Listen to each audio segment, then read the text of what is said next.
দিছস?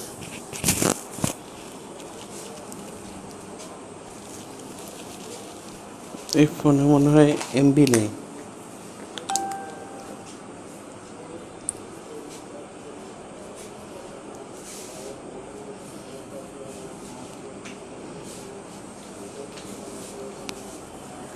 না,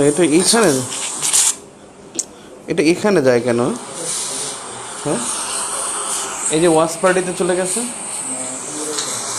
হ্যাঁ হ্যাঁ, কেন?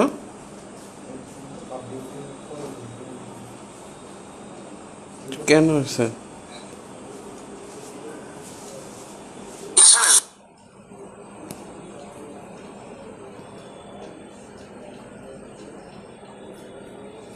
ওখানে আছে এখন? তো ভিডিও আছে? আমি তো ডিলিট করে দিয়েছি যে এ থেকে। এখানে তো এখন তো ভিডিও আছে, স্টোরিতে চলে যায় কেন?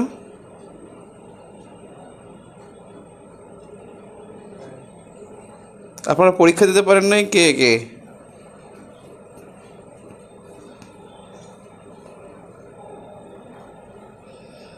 পরীক্ষা দিতে পারছেন? কত পাইছেন পরীক্ষা দিয়ে?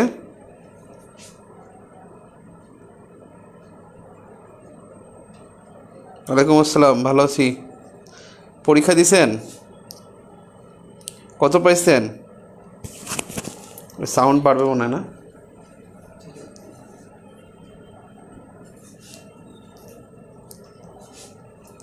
Tax GDP ratio, tax GDP ratio কি ভাই? ট্যাক্স জিডিপি রেশিও, ট্যাক্সের রেশিও আছে, আবার জিডিপি কি? না জানি না ভাই, এটা আমি 17, 15.5, 15, গুড। 12, 13 ভালো নম্বর, 13 খারাপ নম্বর না। 13 তো আপনি 13 পাওয়া মানে কি? 13 পাওয়া মানে আপনি হলেন 65% মার্কস। তো 65% মার্কস তো পিডিতে টেকার জন্য লাগে না। 14.5, 11, 9.5 একটু একটু গুড। কমন কোশ্চেন মিস্টেক হয়ে যায়, এই জন্য বেশি বেশি পরীক্ষা দিতে হয়। বেশি পরীক্ষা দিলে আর প্রবলেম হবে না, পরীক্ষা বেশি দিতে হবে। গতকালকে কোন পর্যন্ত ক্লাসটা দেখছিলেন আপনারা? গতকাল কোন পর্যন্ত ক্লাসটা দেখেছিলেন?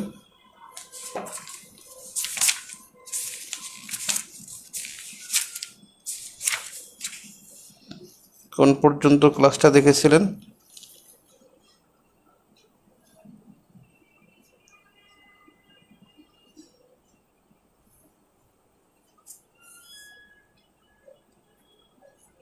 ট্যাক্স জিডিপি রেশিও কি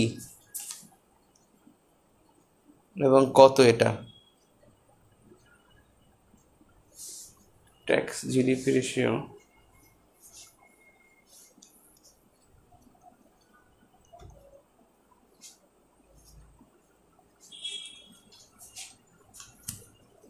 না, এটা আমার আসলে জানা নাই।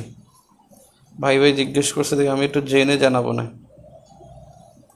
লাওয়ার প্রস্তাব সংশোধন 1946। আল্লাহ, এরপরে দেখেন নাই?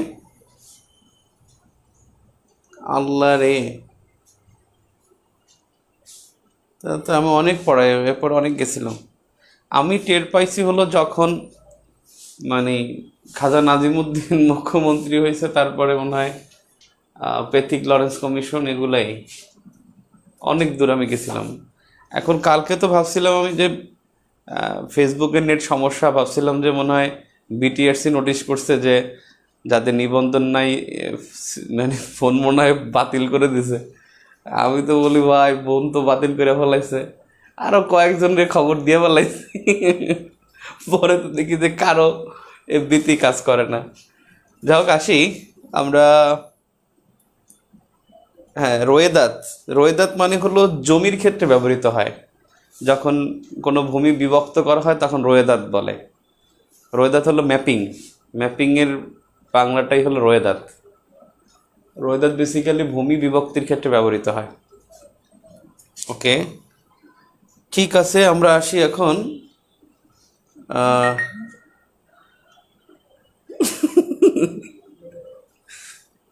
Okay next.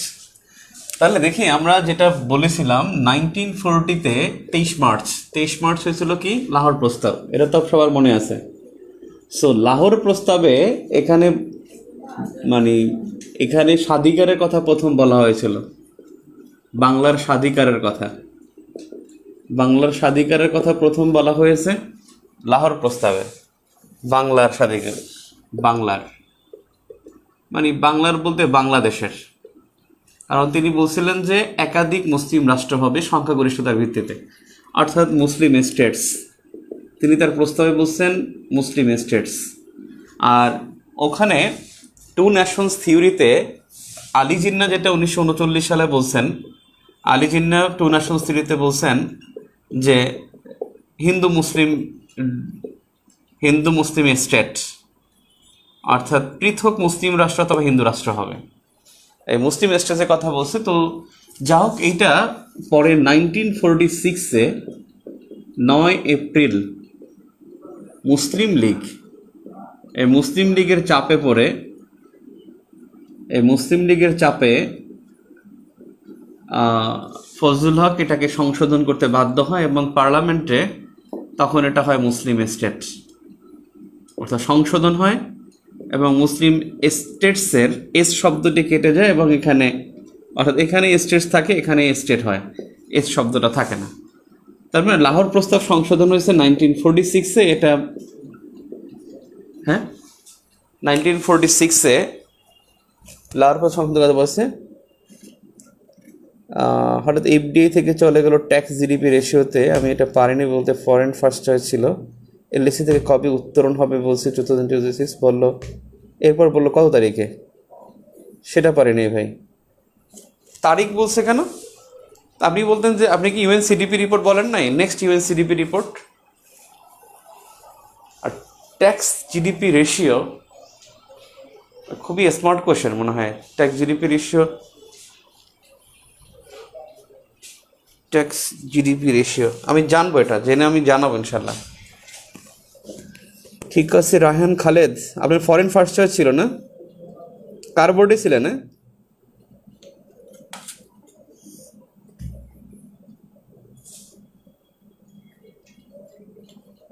ঠিক আছে। এরপরে দেখেন, এটা আমি লাহোর প্রস্তাবের মধ্য থেকে ওখানে চলে গেছি। এই লাহোর প্রস্তাব থেকেই কিন্তু 6 দফার উৎপত্তি, এখান থেকে 6 দফার উৎপত্তি। দেখেন, মুসলিম লীগের প্রেশার এটা হয়েছে, কারণ মুসলিম লীগের এখানে একটা কাহিনী করছে, আমরা 46 পর্যন্ত গেলেই বুঝতে পারবো। আচ্ছা, এটা কি বলছিলাম যে 1941-এ যে মুসলিম লীগ থেকে বহিষ্কার করা হয় জিন্নাহ, মুসলিম লীগ থেকে ফজলুল হককে জিন্নাহ বহিষ্কার করে।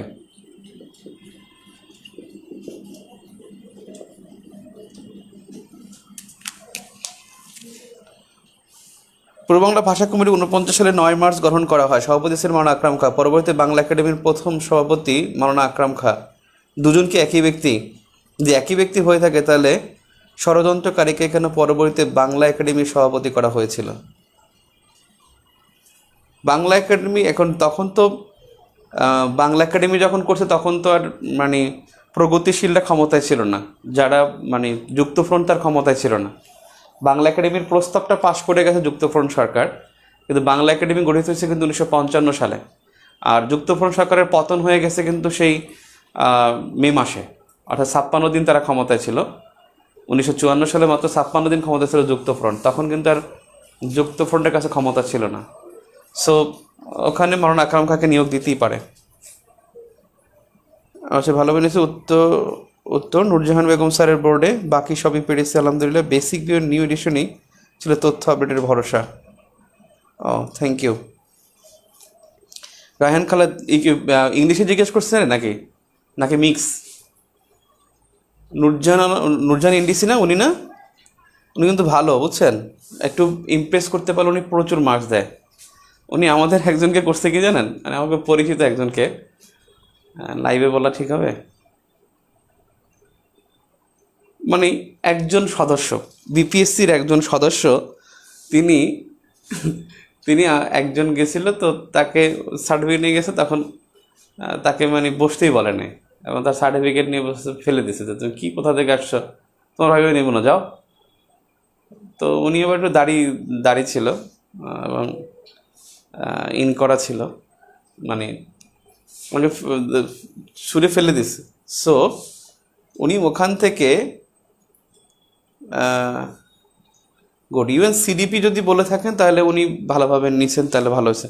তো ছুঁড়ে ফেলছেন, বুঝছেন, ছুঁড়ে ফেলার পরে উনি আবার ওখান থেকে এটা কাগজগুলো নিয়ে বলছে যে তুমি কোথায় পড়াশোনা করছো, কী সব মানে সার্টিফিকেট ছুঁড়ে ফেলছে। ও আবার উনি এবার সব উঠে নিয়ে আবার গুছাইতেছে, আবার নিজে হাতে নিছে, বলছে সরি ম্যাম, মানে বলছে যে কিছু ভুল হয়েছে, বলছে যাও তোমার ভাই বোন যাও। ও রাগ করে চলে আসছে, মানে ও বের হয়ে আসতে বলছে, এবং সবাই তো ভাবছে যে এরকম করলো কেন। ভাইয়ের সাথে পরশু দিনে কথা হয়েছে, যেই ভাইয়ের কথা বলতেছি, উনি তারপরে উনি ইহা পেয়েছেন আর কি, মানে ক্যাডার পেয়েছেন, জেনারেল ক্যাডার পেয়েছেন, অডিট ক্যাডার পেয়েছেন, এই একটা অবস্থা আর কি। সো এরকমের একটা ঘটনা আছে। ইমপ্রেস করতে পারলে উনি নম্বর দিবেন। আরে আল্লাহ রে, উনি প্রফেসর নূরজাহান বেগম। ও আচ্ছা আচ্ছা, আর একজন নূরজাহান বেগম ছিলেন এনডিসি। আচ্ছা ঠিক আছে, যা হোক, ভাইবা দিচ্ছেন, ব্যাপক ভাল লাগতেছে না? রেজাল্ট কিন্তু দিয়ে দেবে, রেজাল্ট কিন্তু ডিসেম্বরে দেবে ইনশাল্লাহ, বুঝছেন, ডিসেম্বরে দিবে। ভাইবা আগে শেষ করেই দেখবেন ধাপ ধাপ রেজাল্ট দিয়ে দেবে। আর যারা 43তম আছেন তাদের প্রিলি হওয়ার পরে কিন্তু রিটার্নে বেশি সময় নেবে না, সব জ্যামগুলো ছুটিয়ে ফেলবেন, জ্যামগুলো ছুটে ফেলবে, যে আগামী হয়তো আপনাদের 6 মান্থস পাইতে পারেন পরীক্ষার পরে, November December January February March, I think মার্চের মধ্যে আপনাদের পরীক্ষা নিয়ে নেবে, রিটেন পরীক্ষা, যারা 43তম প্রিলি দিচ্ছেন। আর 43তম প্রিলিতে ওই রকমই টিকাবে, দেখবেন 1000-20 মতোই টিকাবে ইনশাল্লাহ। ঠিক আছে, একটু ভালো পরীক্ষা দিও। আর কোশ্চেন যতটুকু বোঝা যায়, যত মানে কোশ্চেন গতানুগতিক হওয়ার চান্স আছে আর কি, গতানুগতিক হওয়ারই চান্স আছে। যা হোক, গতানুগতিক মানে কি 40-41 মতো আর কি, 40-41 কোশ্চেন কিন্তু খুব একটা মানে একেবারে ফেলে দেওয়ার মতো কোশ্চেন না, 36-38 মতো না, একটু স্ট্যান্ডার্ড। যাক আসেন, আর এখন তো ভাই আপনি নিজে কোশ্চেন করলেও কিন্তু একটু ডিপলি করতে চান, যে আজকে আমি বলতেছি যে রিসেন্ট কাজ শেষ হলো, মানে অল্প একটু আছে, প্রেসে অর্ধেক চলে গেছে, আর অর্ধেক কালকে সকালে যাবে ইনশাল্লাহ। সো কাজ করতেছে, তখন বলতেছে যে আসলে এটা তো পরীক্ষা দিবে না, দিবে তো ঘুরায় কোনো একটা টপিক বলছে, যে আসলে কোশ্চেন এখন কিন্তু ডিপ করে, এখন কিন্তু সেভাবে কোশ্চেন করে না, অর্থাৎ যে একেবারে ফ্ল্যাট কোশ্চেন, তারিখ আসতো আগে, তারিখ আসতো মানে কবে হয়েছে, কোথায় সদপ্তর, এরকম আসতো প্রতিষ্ঠাকাল, এখন কিন্তু সেভাবে আসে না। ঠিক আছে, ওকে, এবার আসেন। হ্যাঁ, তা সো এইটা বলছিলাম কিনা, যে ফজলুল হককে 1941 সালে ফজলুল হককে জিন্না বহিষ্কার করে। এখন মুসলিম লীগ যদি বহিষ্কার হয়ে যায়, তাহলে কিন্তু ফজলুল হক আর তিনি মুখ্যমন্ত্রীর পদে থাকতে পারবেন না। যদি ফজলুল হককে মুখ্যমন্ত্রীর পদ পেতে হয়, তাহলে তাকে আবার অনেকগুলো এমপির ভোট পেতে হবে, অনেকগুলো সদস্যের ভোট পেতে হবে। সেই ভোট পেয়ে তাকে কিন্তু এই ফজলুল হককে মানে সংখ্যাগরিষ্ঠতা এমপি যদি ভোট দেয়, তাহলে সে আবার মুখ্যমন্ত্রী পদ পাবেন। তো উনি তো খুব চালাক, উনি এখান থেকে যেটা করেন নাই, উনি উনি কিন্তু কি করছেন, এখান থেকে মুসলিম থেকে বহিষ্কার করলে ফজলুল্লাহ কিন্তু আর কৃষক প্রজা পার্টিতে যান নাই, কারণ তিনি তো কৃষক প্রজা পার্টি ছিলেন। কৃষক প্রজা পার্টি আর মুসলিম লীগের অ্যালায়েন্স হয়, কোয়ালিশন হয়, সেই কোয়ালিশন সরকারের প্রধান হয় ফজলুল হক 37 সালে। তো উনি কি করে, যে ওনার তো দরকার 87 এমপিস, 87 জন এমপি হলে তিনি কিন্তু আবার মুখ্যমন্ত্রী হবে, কিন্তু তার কাছে কৃষক প্রজা পার্টিতে আছে 55, এখন তার দরকার 87, এই জন্য সে আর কৃষক প্রজা পার্টিতে না গিয়ে অন্য একটা দল গঠন করেন, এবং সেই দলটার নাম হলো প্রোগ্রেসিভ অ্যালায়েন্স। প্রোগ্রেসিভ অ্যালায়েন্স, ওদের 85, আচ্ছা, শেষ। আচ্ছা, ঠিক আছে, ঠিক আছে। প্রোগ্রেসিভ অ্যালায়েন্স গঠন করেন, এবং যেটা হলো প্রগতিশীল জোট। প্রগতিশীল জোট, এই প্রগতিশীল গঠন করলে এখানে কি করে, সেই কৃষক প্রজা পার্টির সবাই যায়, মুসলিম লীগের পক্ষে যায়, কংগ্রেসের কিছু সদস্য তাকে ভালোবাসে, তারাও যায়, এবং তিনি আবার দ্বিতীয়বার মুখ্যমন্ত্রী হন। তাহলে ফজলুল হক দ্বিতীয়বার মুখ্যমন্ত্রী হন তিনি এই 1941 সালে। তাহলে ফজলুল হক মুখ্যমন্ত্রী হয়েছেন দুইবার, কিন্তু তিনি দ্বিতীয় মুখ্যমন্ত্রী না, তিনি প্রথম মুখ্যমন্ত্রী, কিন্তু পরপর দুইবার হয়েছেন। এবং ফজলুল হক মুখ্যমন্ত্রী হয়েছেন 1937 সালে প্রথমবার, এবং দ্বিতীয়বার হল 1941 সালে। এবং 41 সালে তার দল ছিল প্রোগ্রেসিভ অ্যালায়েন্স। আর প্রথম যে দলটা ছিল সেটা ছিল মুসলিম লীগ, অর্থাৎ সকল এমপিদের ভোট নিয়ে, এটা কিন্তু নির্বাচিত না। 41 সালে তিনি এমপিদের ভোট নিয়ে আবার তিনি পার্লামেন্টে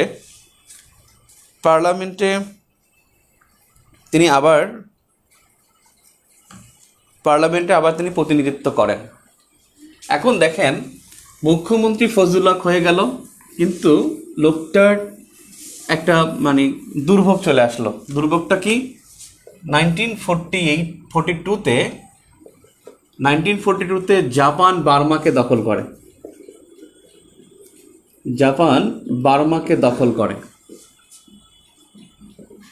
এবং জাপানি বার্মাকে যখন দখল করে, তখন এই বার্মায় প্রচুর চাল হয়, এবং চাল আমদানি বন্ধ হয়ে যায়, উপমহাদেশে চাল আমদানি বন্ধ হয়। এবং চাল আমদানি বন্ধ হয়ে গেলে একদিকে যুদ্ধ, একদিকে চাল আমদানি বন্ধ, এবং এই কারণে 1943 সালে এই বাংলায় দুর্ভিক্ষ দেখা দেয়। বাংলায় দুর্ভিক্ষ দেখা দেয়। 43-এর দুর্ভিক্ষ দেখা দেয় সেই 1943-তে। 1943 সালে বাংলায় দুর্ভিক্ষ দেখা দেয়।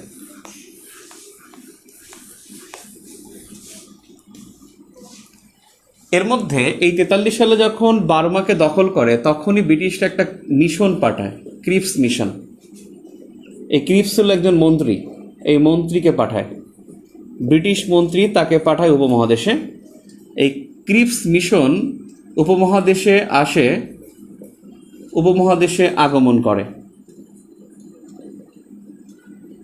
এই ক্রিপস মিশন উপমহাদেশে আগমন করেন। তার উদ্দেশ্য ছিল কি? উদ্দেশ্য ছিল বার্মা যাতে অন্য কোনো ভূখণ্ড দখল করতে না পারে,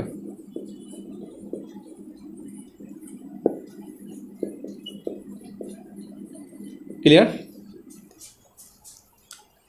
তাহলে ক্রিপস মিশন, এই ক্রিপস হলো মন্ত্রী, তাকে উপমহাদেশে আগমন করেন, বার্মা যাতে অন্য কোনো ভূখণ্ড দখল করতে না পারে সেজন্য তাকে পাঠানো হয়।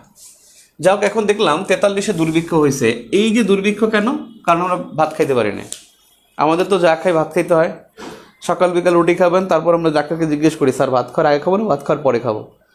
ভাতও খাবো, রুটিও খাবো, দুইটা খাই আমরা ডায়েট করবো আর কি। সো যে আমার আম্মা ছিল, যে আম্মা হলো কি করতো, এখন আম্মা ওই বাসার মধ্যেই হাঁটে, এখন বাসার করিডোরটা অনেক বড়, বাইরের এরিয়াটা বড়। আর আগে সে রাস্তায় বের হইতো হাঁটতে, কিছু দূর গিয়ে আবার রিক্সায় চলে আসতো, ব্যায়াম করতে বের হইতো। তো যাক, এখন এই দুর্ভিক্ষ, অর্থাৎ এই দুর্ভিক্ষ তদন্ত করার জন্য একটা কমিশন করে। সেই তদন্ত কমিশনের নাম হলো উডহেড কমিশন। তাহলে তদন্ত কমিশন 1943 সালে করা হয়, উডহেড কমিশন। এই উডহেড, এই কাঠের মাথা তিনি একটা একটা ভুলভাল একটা রিপোর্ট দেন। তিনি বলেন দুর্ভিক্ষের জন্য ফজলুল হক দায়ী।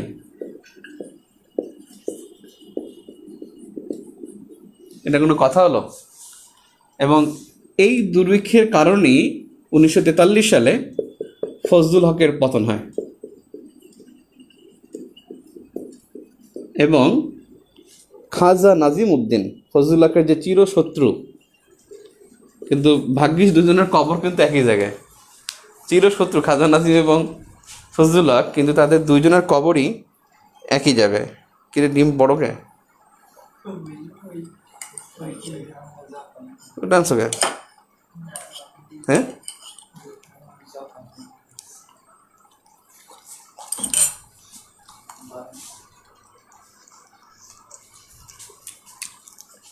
আল্লাহ রে, জাপান, আল্লাহ রে কি বলতেছি আমি, জাপান যাতে বার্মা ছাড়া অন্য কোনো ভূখণ্ড দখল করতে না পারে। বার্মা দখল করবো থাপড়ায়া, বার্মা আমাদের ধারে কাছে আসতে পারবো। জাপান যাতে অন্য কোনো ভূখণ্ড দখল করতে না পারে। আমার এখানে আচ্ছা আচ্ছা আচ্ছা রাইট। তাহলে দেখেন ফজলুল হকের পতন এবং খাজা নাজিমউদ্দিন দ্বিতীয় মুখ্যমন্ত্রী হয়। তাহলে দ্বিতীয় মুখ্যমন্ত্রী খাজা নাজিমউদ্দিন।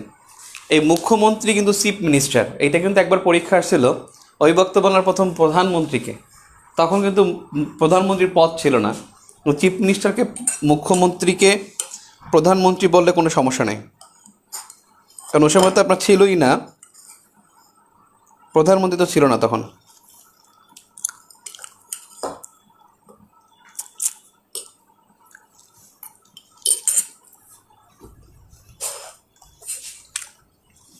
এই নাজিমউদ্দিন, ফজলুল হক তিনজনের মুখ্যমন্ত্রী হয়েছে, তিনজনের কবর একই জায়গায় ঢাকা বিশ্ববিদ্যালয়ের মধ্যে। সেখানে লেখা আছে 3 নেতার মাজার।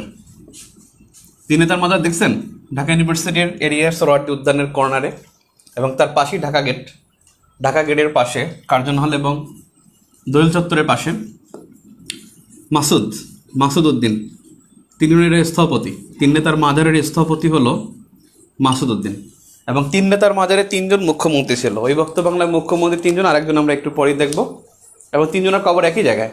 এই খাজা নাজিমউদ্দিন দ্বিতীয় মুখ্যমন্ত্রী কিন্তু অনির্বাচিত, তিনি কিন্তু নির্বাচিত না।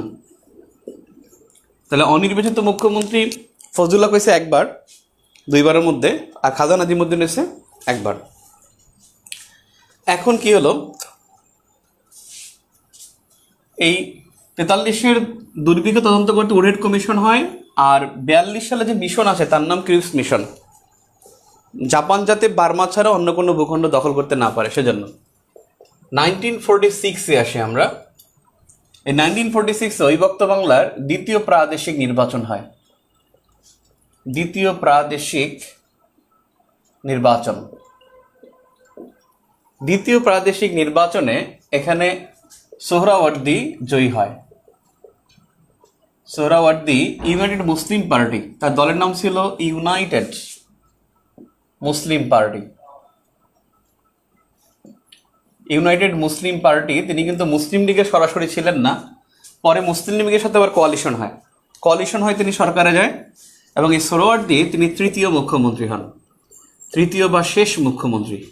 তো অবিভক্ত বাংলার মুখ্যমন্ত্রী হলো 3জন, ফজলুল হক, খাজা নাজিম এবং সোহরাওয়ার্দী। এবং সোহরাওয়ার্দী মুখ্যমন্ত্রী 1946-এ তিনি কিন্তু দ্বিতীয় প্রাদেশিক নির্বাচনে জয়ী হন।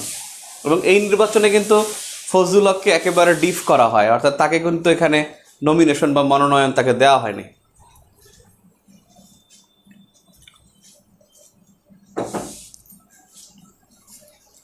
সো এখন দেখেন এই 46 সালে খেলাটা শুরু হয়ে যায়। 46 সালে এখানে বেশ কয়েকটা গেম হয়। কি হয় দেখে নেই। তাহলে 3 নেতার মাজারে 3জন মুখ্যমন্ত্রীর কবর ঢাকা বিশ্ববিদ্যালয় এরিয়াতে। এখানে 3টা বিষয় হয়। একটা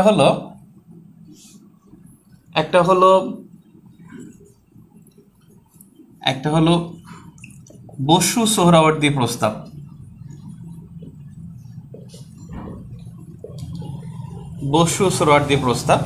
আর একটা হলো মন্ত্রী মিশন পরিকল্পনা।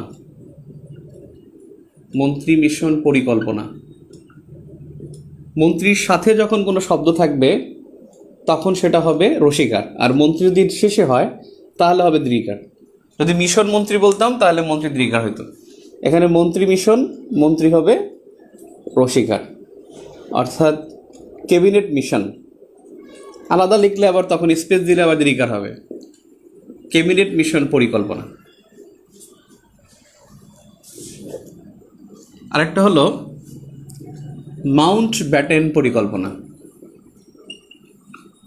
মাউন্ট ব্যাটেন পরিকল্পনা একটা মন্ত্রী মিশন পরিকল্পনা, একটা মাউন্ট ব্যাটেন পরিকল্পনা, আর একটা সোহরাওয়ার্দী পরিকল্পনা।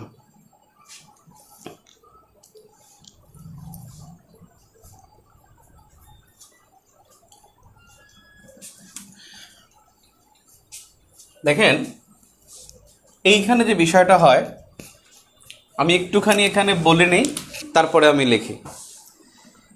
ব্যাপারটা হলো, যখন সোহরাওয়ার্দী মুখ্যমন্ত্রী হয়, মুখ্যমন্ত্রী হওয়ার আগেই ওই যে বেটা ক্রিপস মিশন ছিল, ক্রিপস মিশন, এই যে মন্ত্রী ক্রিপস মিশন, তিনি একটা প্রস্তাব দিয়ে যান যে ভারত হবে ডোমিনিয়ন। ভারত হবে ডোমিনিয়ন। ডোমিনিয়নটা কি?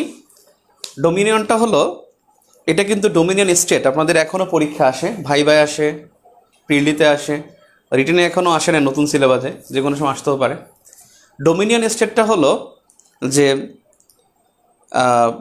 যুক্তরাজ্য বা ব্রিটেনের কাছ থেকে যারা 45 সালের আগে স্বাধীন হয়েছে, 1945-এর আগে যারা স্বাধীন হয়েছে, সেসব দেশকে তাদের অধীনে রাখার জন্য একটা মানে কনসেপ্ট, সেটা হলো ডোমিনিয়ন। অর্থাৎ যারাই 1945-এর আগে ব্রিটিশ উপনিবেশ থেকে স্বাধীনতা লাভ করেছে, স্বাধীনতা অর্জন করে না, লাভ করে, যেমন ইউএসএ অর্জন করে নিয়েছে যুদ্ধ করে, তারপরে তারা স্বাধীন হয়েছে।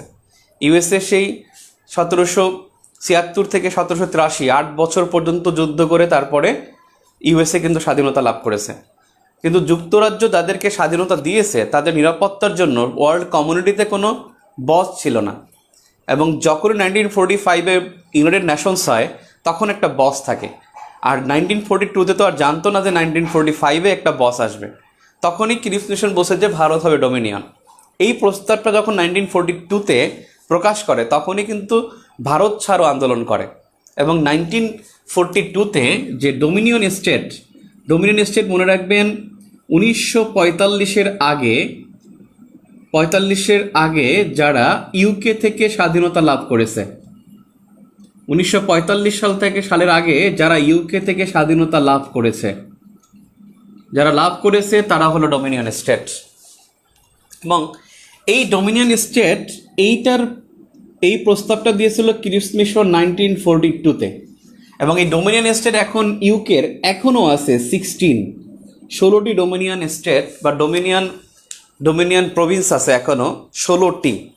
যেমন আছে আপনার অস্ট্রেলিয়া, নিউজিল্যান্ড, ফিজি, কানাডা, এই রকমের 16টা ভূখণ্ড আছে। এবং সেই 16টা দেশ হলো যাদের প্রধানমন্ত্রীর পদ নাই, রাষ্ট্রপতির পদ নাই। ওই সব দেশের প্রতীকী প্রধান থাকে ব্রিটিশ রাজা বা রানী। ব্রিটিশ রাজ পরিবারের যে প্রতিনিধি একজন, সে থাকবে ওই সব দেশের রাষ্ট্রের প্রধান, অর্থাৎ প্রতীকী প্রধান থাকবে। সেই সব দেশে কিন্তু কখনো প্রেসিডেন্টের পদ থাকে না। আপনি অস্ট্রেলিয়ার প্রেসিডেন্ট জীবনেও শুনবেন না, কানাডার প্রেসিডেন্ট জীবনেও শুনবেন না, আপনি অস্ট্রেলিয়া নিউজিল্যান্ডের প্রধানমন্ত্রীর বাইরে প্রেসিডেন্ট শুনবেন না, কারণ ওই সব দেশে শুধুমাত্র প্রাইম মিনিস্টার থাকে, প্রেসিডেন্টের পদ থাকে না। এবং ওই ডোমিনিয়ন স্টেটগুলো তারা সরাসরি ব্রিটিশ রাজা বা রানীর তারা আদেশ প্রতীকী প্রধান আর কি, রাজা বা রানীর তারা কথা তাদের সম্মান করে থাকে, প্রতীকী সম্মান।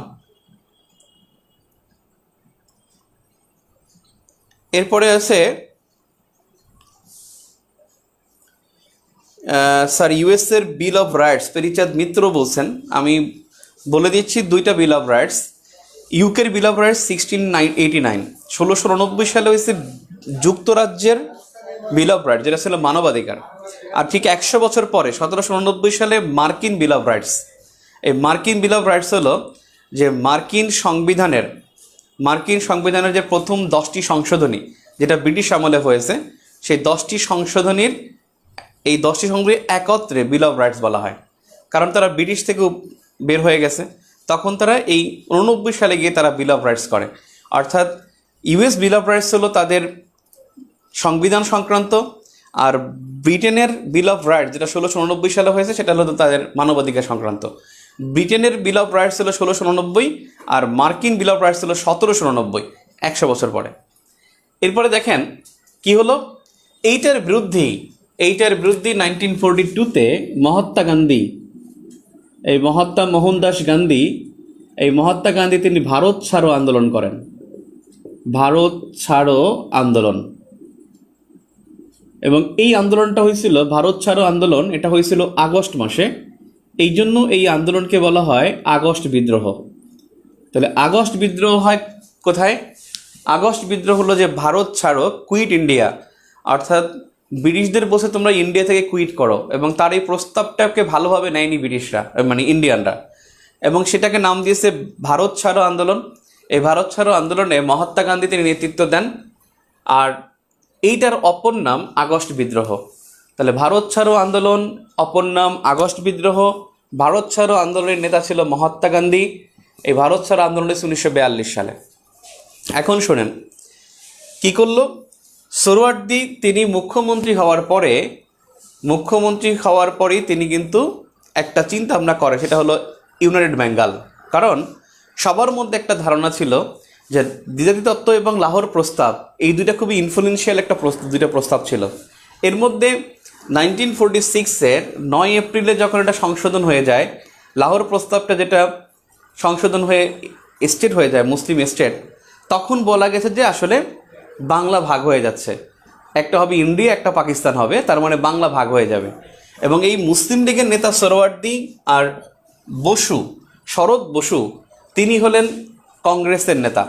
এই শরৎ বসু কংগ্রেসের, সোহরাওয়ার্দী হলো মুসলিম লীগের, এবং তারা দুইজন মিলে বৈঠক করে, বিভিন্ন সময় তারা সভা সেমিনারে বক্তব্য দেয় যে অখণ্ড বাংলা, অর্থাৎ দুই বাংলা একত্র হবে।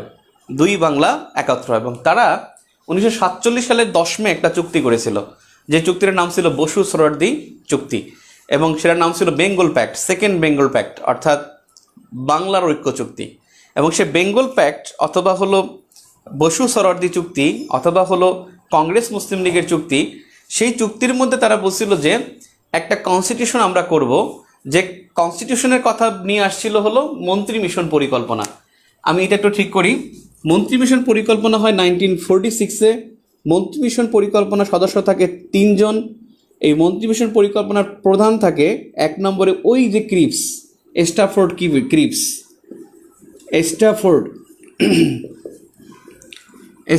ক্রিপস। 2 নম্বরে থাকে তিনি হলেন কিন্তু সেই প্যাথিক লরেন্স, যিনি ছিল সচিব। এই সচিব কিন্তু দ্বিতীয় মর্যাদার, মানে তিনি কিন্তু দ্বিতীয় মর্যাদা, অর্থাৎ ব্রিটিশ একজন মন্ত্রী, তিনি এই উপমহাদেশের তিনি বস থাকবেন, তার নিচে থাকবে কিন্তু ভাইসরয়। সচিব বড়, তারপরে তিনি মন্ত্রী মর্যাদা, ব্রিটিশ মন্ত্রী মর্যাদার হলো সচিব, আর তার নিচে হলো কে? ভাইসরয় ছিল তখন মাউন্ট ব্যাটেন। যাই হোক, আমরা এখানে আসি যে প্যাথিক লরেন্স তিনি ছিল সচিব, তিনি বস, কিন্তু নতুন একজন বসকে পাঠাইছে, আরেকটা, যে ব্রিটিশ পার্লামেন্ট থেকে আরেকজনকে পাঠাইছেন, তিনি হলেন এই কমিশনের প্রধান। তিনিও ব্রিটিশ মন্ত্রী, কিন্তু তিনি হলো সবসময় দায়িত্ব পালন করেন, আর অতিথি হিসেবে আসছেন স্টাফোর্ড, ব্রিটিশ মন্ত্রী। 3 নম্বরে ছিল আলেকজান্ডার, কোশ্চেন থাকলে বলিস। আলেকজান্ডার নামে নৌবাহিনীর একজন কর্মকর্তা। এই 3 জন। এবং এই প্যাথিক লরেন্স এই মন্ত্রী মিশন এই পরিকল্পনাটাকে যিনি গঠনকারী হলো ব্রিটিশ তখন prime minister, British PM, British প্রধানমন্ত্রী, আমার মোবাইলটা কি দেখতো, ব্রিটিশ প্রধানমন্ত্রী ব্রিটিশ প্রধানমন্ত্রী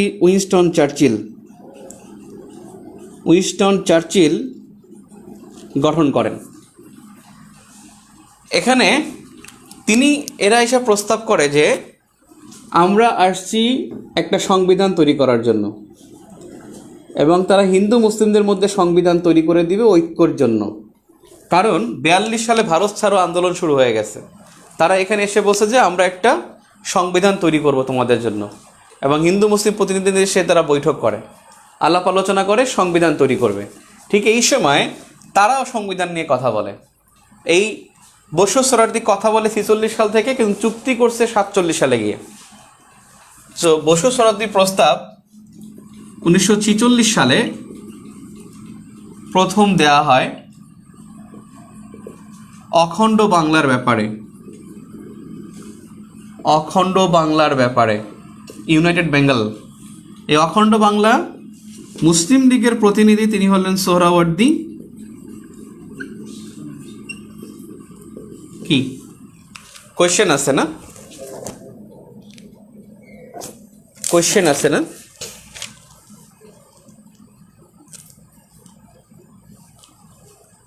হ্যাঁ, ঠিকই আছে। আমি মাউন্ট ব্যাটেন পরিকল্পনা ফুরে ব্রিটিশ প্রধানমন্ত্রী এটলি হবে তখন, এটলি। চার্চিল হবে আর একটু পরে, 1946-এ। চার্চিল তাহলে 42 সালে ছিল না? 42 সালে ছিল চার্চিল। ক্রিপস মিশনটা করছেন চার্চিল, রাইট। আমি দুঃখিত, ক্রিপস মিশন করছে চার্চিল, আর এটা করছে অ্যাটলি। অ্যাটলি অ্যাটলি ব্রিটিশ প্রধানমন্ত্রী অ্যাটলি। চার্চিল তো 45 সালে দ্বিতীয় বিশ্বযুদ্ধের সময় সে চলে গেছে। আমি দুঃখিত ভাই, ব্রিটিশ প্রধানমন্ত্রী অ্যাটলি গঠন করে। তো দেখেন, সোহরাওয়ার্দী মুসলিম লীগের প্রতিনিধি, আর মুসলিম লীগের প্রতিনিধি হলো সোহরাওয়ার্দী, আর কংগ্রেসের প্রতিনিধি হলো শরৎ বসু। এবং দুইজন বলছেন যে বাংলার সংস্কৃতি, বাংলার ঐতিহ্য টিকিয়ে রাখতে হলে বাংলাকে ভাগ করা যাবে না, বাংলাকে ঐক্যবদ্ধ রাখতে হবে। এবং সেই বাংলার ঐক্যের জন্য তিনি অখণ্ড বাংলার কথা বলেন। এবং এই দুজন চুক্তি করে,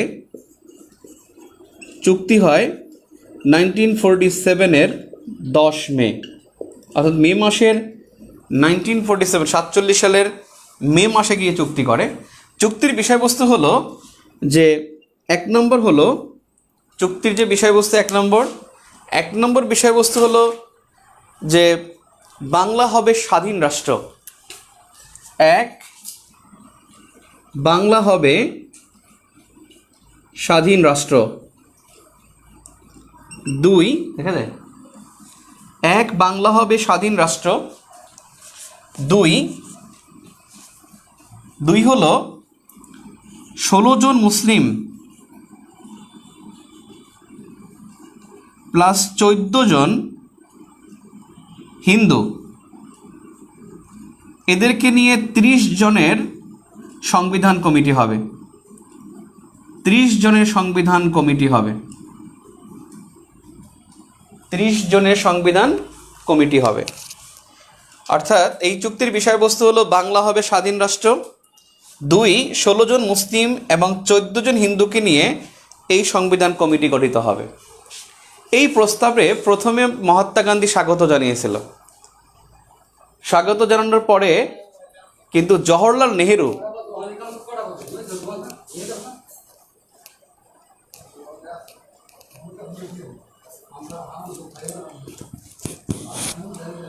সব ধরে বলা 20 মে 1947 সালের মে মাসে 20 তারিখে, 47-এর 20 মে তারা একটা চুক্তি করে যে বাংলা হবে স্বাধীন রাষ্ট্র, 16 জন মুসলিম এবং 14 জন হিন্দু হবে।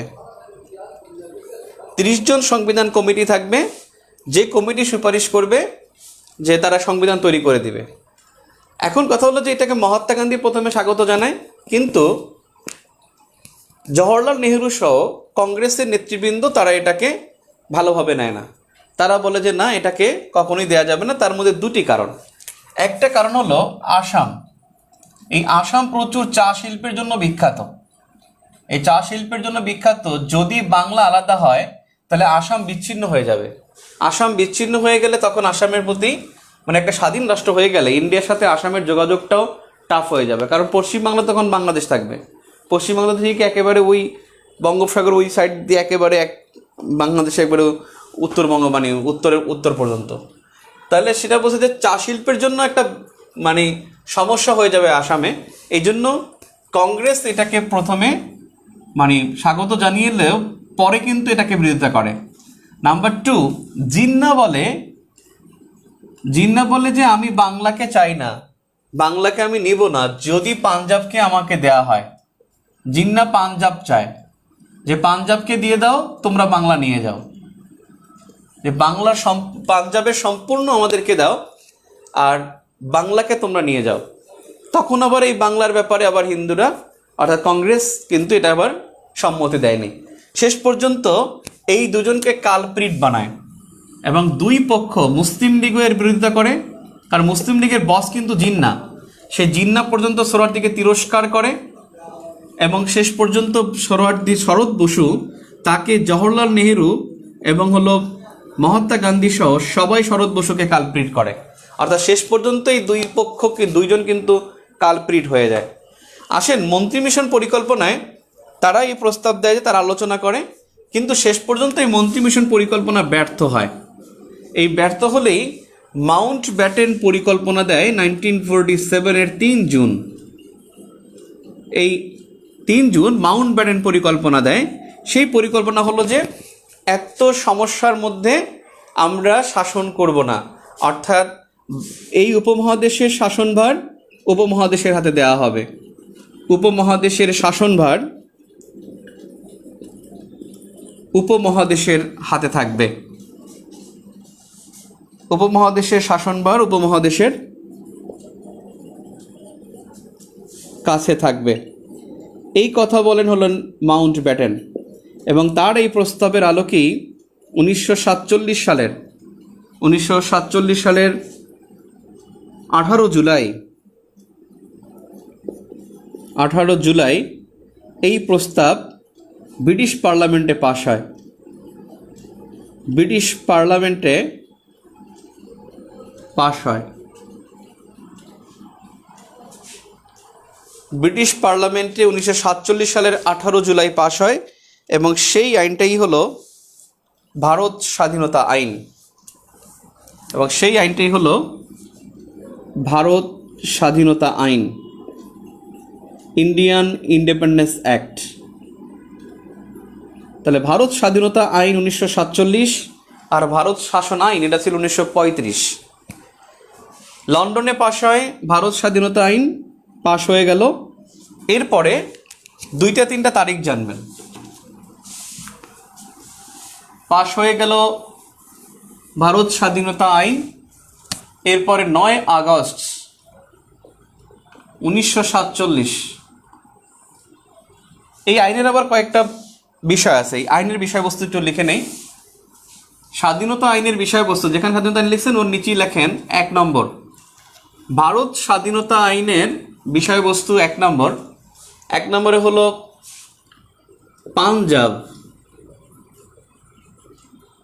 পাঞ্জাব ও বাংলা বিভক্ত হবে। 2, সিলেট ও আসামে গণভোট হবে।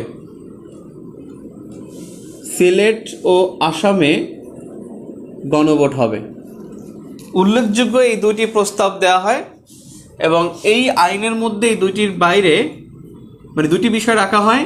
এরপরে 1947-এর 9 August sir Radcliffe commission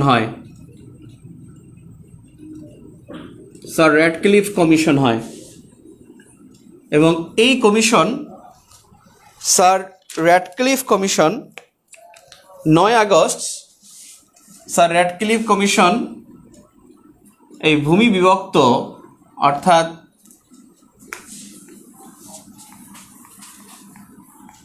Radcliffe কমিশনের সাথে গঠন মানে র্যাডক্লিফ কমিশন তারা রিপোর্ট দিয়েছে। র্যাডক্লিফ কমিশন ভূমি বিভক্ত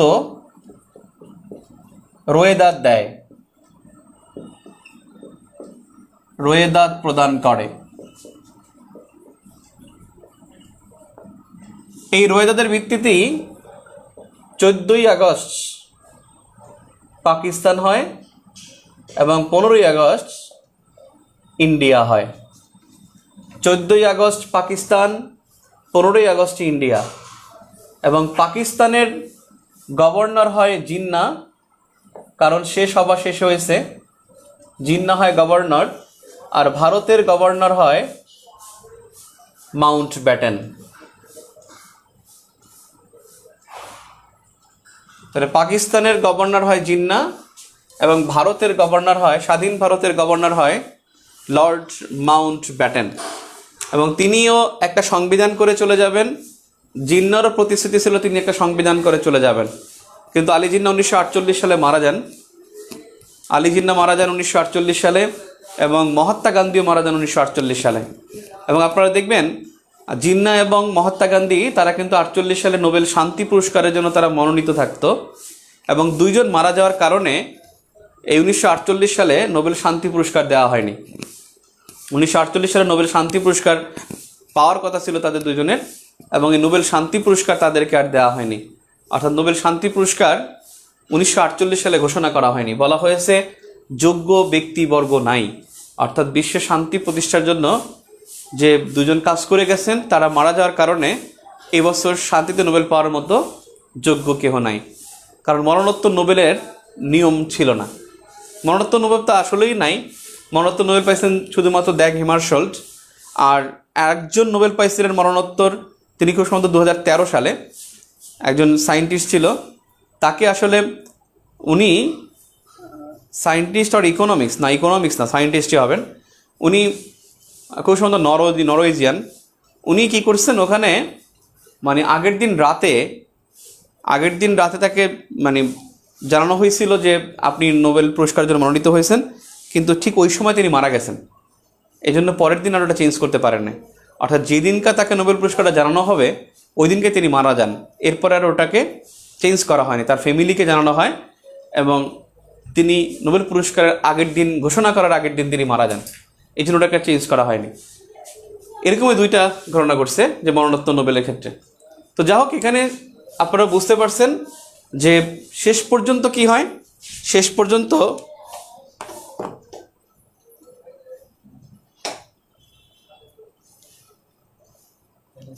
দুই দিন হবার কারণ কি, মানে বুঝি নাই। এনএসআই এক্সামের জন্য একটু জিকে সাজেশন দেন। আচ্ছা, 20 মে দেয়া, আর কি কই? ও আচ্ছা, 14 আগস্ট আর 15 আগস্ট কেন হয়েছে? কারণ বেসিক্যালি এখানে মূল ভূখণ্ড তো ইন্ডিয়া, আর ইন্ডিয়ার কাছ থেকে পাকিস্তানকে স্বাধীনতা দেওয়া হয়েছে। এটা যেন ইন্ডিয়া বলতে পারে, এটা ইন্ডিয়ার ভাগ্য ভালো বলতে পারেন, ট্রিক্স না। আর বেসিক্যালি মাউন্ট ব্যাটেন তো তিনি ইন্ডিয়ায় আসছেন, ইন্ডিয়া থেকে একজনকে দিয়ে তারপর তিনি আর একজনকে স্বাধীনতা দিবেন, এবং তাদের স্বাধীনতার মধ্যে একটা বড় ঝামেলা লাগাই দিয়েছেন। এত তাড়াহুড়া করছেন। আপনি দেখেন বাংলাদেশের ম্যাপ দেখলেই তো আপনি বুঝেন যে এত তাড়াহুড়া করে যেটা করছে, এটার জন্য আসলে লুজার। আমাদের বাংলাদেশ ভারতের মধ্যে সেই 68 বছরের ছিটমহল সমস্যা ছিল, 1947 থেকে 2015, 68 বছরে ছিটমহল সমস্যা ছিল, এবং এটা আসলে একটা অবিবেচকের মতো কাজ করছেন। আর দুই দেশের মধ্যে রেখে গেছেন তিনি কাশ্মীরকে, এবং কাশ্মীরকে কোনো রকমের কাশ্মীর এত বড় একটা ভূখণ্ড, বিশাল একটা ভূখণ্ড, সেই ভূখণ্ডকে তিনি ব্রিটিশরা তারা কিন্তু বিভক্ত করে যায় নাই। অর্থাৎ তাদেরকে রেখে গেছে কি দেশীয় রাজ্য, প্রিন্সলি এস্টেট। আপনাদের একবার বলছিলাম আমি ক্লাসে, প্রিন্সলি এস্টেট হলো দেশীয় রাজ্য। এটা ব্রিটিশ ভূখণ্ড, কিন্তু ওই ভূখণ্ডের প্রতি ওই ভূখণ্ড স্বাধীন হওয়ার মতো তার কোনো শক্তি সামর্থ্য থাকে না। তখন ওই দেশের যে ভূখণ্ডের মালিক তার উপর নির্ভর করে যে সে স্বাধীন হবে কি হবে না, এবং কার সাথে সে থাকতে চায়। আসলে এটা হলো ওদের একটা থ্রোয়িং করে দেয় যে তুমি কি করতে চাও, তবে তাতে ওরা বলে যে না তোমরাই শাসন করো, এবং সেই জন্য একে ওরা একটা সুযোগ দেয়, ভালোও সাজে, আবার আলটিমেটলি ব্যাম্বুও দেয়। আপনারা এনএসআই পরীক্ষার জন্য যদি কোশ্চেন কঠিন হয় তাহলে তো কিছু করার নেই, সহজ হলে কোশ্চেন বই থেকে কমন পড়বে ইনশাল্লাহ। সহজ হলে কোশ্চেন বই থেকে কমন পড়বে, আর কঠিন যদি থাকে তাহলে তো বলা যায় না যে কী হয়। আর আপনাদের আগামী বৃহস্পতিবার সাম্প্রতিকের একটা ক্লাস নেব ইনশাল্লাহ, ঠিক আছে? ওকে, তো এই ভারত পাকিস্তান হয়ে গেল, এবং এখানে বসু সোহরাওয়ার্দী প্রস্তাব, যেটা আপনাদের নতুন বেসিক ভিউতে নাই, অখণ্ড বাংলা, এটা দিই নেই কারণ এটা গুছিয়ে লিখলে অনেকে বুঝবে না, আর এমনিতেই তো একটা সমস্যা যে বইতে অনেক বেশি তথ্য এই সেই, বলে একেবারে আমি আজকেও বেসিকগুলো ধরলাম যে এত চমৎকার একটা বই, আমি স্টুডেন্ট হলে এই বইটা পড়তাম, নিঃসন্দেহে বইটা পড়তাম, যদি আমি জানার জন্য হোক বা যাই হোক। এই যে সন্ধ্যাটার পরপরই পড়লাম আবার, মানে ধরলাম, দেখলাম যে চমৎকার। এখন বলবেন যে ভাই নিজের কথা নিজের গায়ে, নিজের বই নিজে চাপাবাজি করে। আমি অন্যের বই বলি, যেমন রিটেনে আমি ইউনিক বইটা ভালো করছে, গতানুগতিক বই না, অন্য বইতে চাইতে ইউনিক বইটা ভালো করছে, এটা তো আমি সবার কাছে বলি। কি কোনো সমস্যা? ওকে, ঠিক আছে, ক্লিয়ার। এখন আমার প্রশ্নের উত্তর দেন, আমি 3টা প্রশ্ন করি, 3টা প্রশ্নের উত্তর দেন। আছে কতজন রে?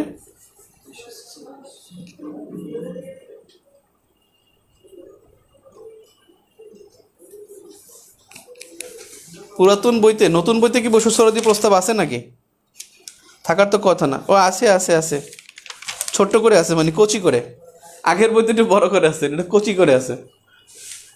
আছে আছে, কচি করে আছে আর কি, বেশি করে নাই। আচ্ছা, আমার 2টা প্রশ্ন উত্তর দেন, তাহলে আমি এটাও শেষ করে তারপর আমি যাব নাম্বার 1 না। নাম্বার 1 হলো, আমি আগে অপশন দিই, প্রশ্ন করব না। ভাইসরয়, গভর্নর, সচিব, নিচের কোনজন পদমর্যাদায় সবার উপরে?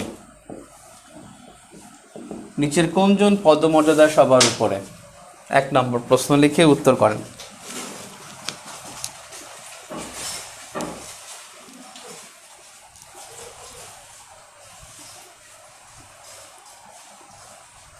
গুড, অনেকেই উত্তর দিছেন, থ্যাংক ইউ। আচ্ছা, 2 নম্বর প্রশ্ন, প্রশ্ন নম্বর 2।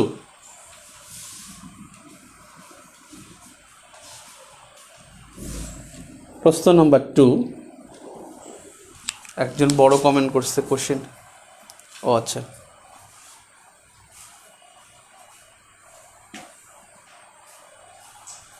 কোশ্চেন নম্বর 2, বাংলার সাথে 1947 সালে কোনটি বিভক্ত হয়?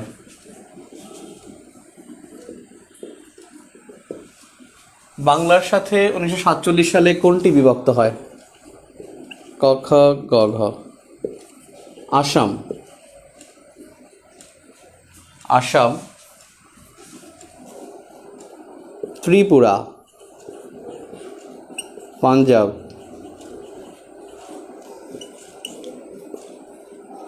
কলকাতা। বাংলার সাথে 47 সালে কোনটি বিভক্ত হয়? ইয়েস, আব্দুল আল মাহফুজ উত্তর সঠিক। নয়ন আলী, শামসুন নাহার কাকলি, গুড। অর্থাৎ পাঞ্জাব বিভক্ত হয় 47 সালে। বুঝে কন্ডিশন দিছে আলী জিন্না, জিন্নাটা, এই জিন্না খাটাসটা এ মানে গ্যাঞ্জামের শনি, এবং জিন্না ডেসপারেট জনপ্রিয় ছিল, বুঝছেন, ডেসপারেট জনপ্রিয় ছিল। জিন্না কিন্তু একজন মানে শিয়া ছিল, জানেন, উনি কিন্তু ইয়া ছিল না, মানে সুন্নি মুসলমান ছিল না, শিয়া মুসলিম ছিল, খুবই ইনফ্লুয়েন্সিয়াল ছিল, এবং তিনি ধর্মকে খুব মানে ইসলামকে এত নেকেডলি ব্যবহার করছে বলার মতো না, মানে সে খুব পজিটিভলি ব্যবহার করেনি সেই ইসলামকে। মানে তখন আপনি জানেন জিন্না ওই সময়ও কিন্তু সেই 52-50 সালেও কিন্তু জিন্নার ভক্ত ছিল। 50 সালে একটা উপনির্বাচন হয়েছিল বরিশালে, সেখানে কিন্তু আপনার ইয়া হেরে গেছে, এই যে ফজলুল্লাহ হেরে গেছে, মানে মৃত্যুর পরও জিন্না জনপ্রিয় ছিল। অনেকে কিন্তু জানেন, অনেকে যদি জিজ্ঞেস করেন যে 1952 সালে জিন্না পাকিস্তানে কী ছিল, দেখবেন অনেকেই বলবে যে জিন্না পাকিস্তানের প্রেসিডেন্ট ছিল, পাকিস্তান গভর্নর ছিল, আসলে সে মারা গেছে 1948 সালে, ও 50 সালে কী থাকবো। যাক, মানে জিন্নার ভক্তি মানে ভক্তকুল বেশি ছিল, একটা প্রবলেম ছিল। যাক, এখন দেশ ভাগ হয়ে গেল, ভারত পাকিস্তান হয়ে গেল, দুই দেশের মধ্যে আলাদা গভর্নমেন্ট থাকবে। তখন যে বিষয়গুলো হয়, যে শুরু হয়ে যায় কি 47 সালে যখন দেশভাগ হয়, তখনই ভাষার উপরে আঘাত আসে এবং মুসলিম লীগ মানে মুসলমানদের আবেগকে কাজে লাগিয়ে মুসলিম লীগ বেশ জনপ্রিয় থাকে। এমনকি বঙ্গবন্ধু তিনিও কিন্তু মুসলিম লীগ করতেন। 1948 সালে যখন দেখছেন বাংলা ভাষার উপরে হস্তক্ষেপ করা হচ্ছে, তখনই কিন্তু 1948 সালের 4 জানুয়ারি 47 সাল থেকেই যখন হস্তক্ষেপ শুরু হয়, তখনই কিন্তু 48 সালে বঙ্গবন্ধু তিনি কিন্তু ছাত্রলীগ প্রতিষ্ঠা করে, যে পূর্ব পাকিস্তান মুসলিম ছাত্রলীগ গঠন করে। পূর্ব পাকিস্তান মুসলিম ছাত্রলীগ, পূর্ব পাকিস্তান মুসলিম ছাত্রলীগ গঠন করে 1948 সালের 4 জানুয়ারি। এবং সেই মুসলিম ছাত্রলীগ থেকে মুসলিম শব্দটি বাদ যায় 1953 সালে। 53 সালে গিয়ে হয় পূর্ব পাকিস্তান ছাত্রলীগ। পূর্ব পাকিস্তান ছাত্রলীগ হয়, সেটা হলো 1953 সালে। আর 1971 সালে গিয়ে হয় বাংলাদেশ ছাত্রলীগ। তো যাই হোক, এই দেশভাগের পর আমরা যদি ভারতটার দিকে তাকাই, ভারতে গভর্নর হন মাউন্ট ব্যাটেন, আর প্রাইম মিনিস্টার হন নেহেরু। এবং নেহেরু হওয়ার আগে এই ভারত প্রজাতন্ত্র হয়। আমি ভারতের প্রথম প্রধানমন্ত্রীর কথা বলছি। প্রজাতন্ত্র হয় 1950 সালে। ভারত 1950 সালের 26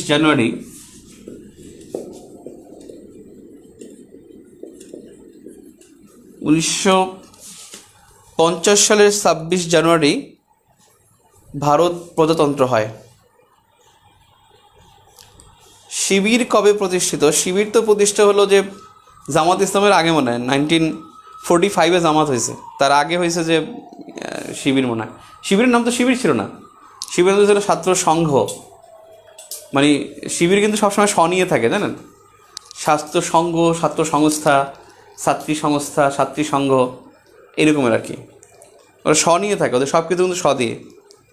আর বাংলাদেশে যেটা করে এখন বর্তমানে সব গ্রিন দিয়ে, ম্যাক্সিমাম গ্রিন দেখবেন, গ্রিন এটা গ্রিন সেটা, গ্রিন কিন্তু এটা কিন্তু জামাত শিবিরে, যাতে না বুঝতে পারে।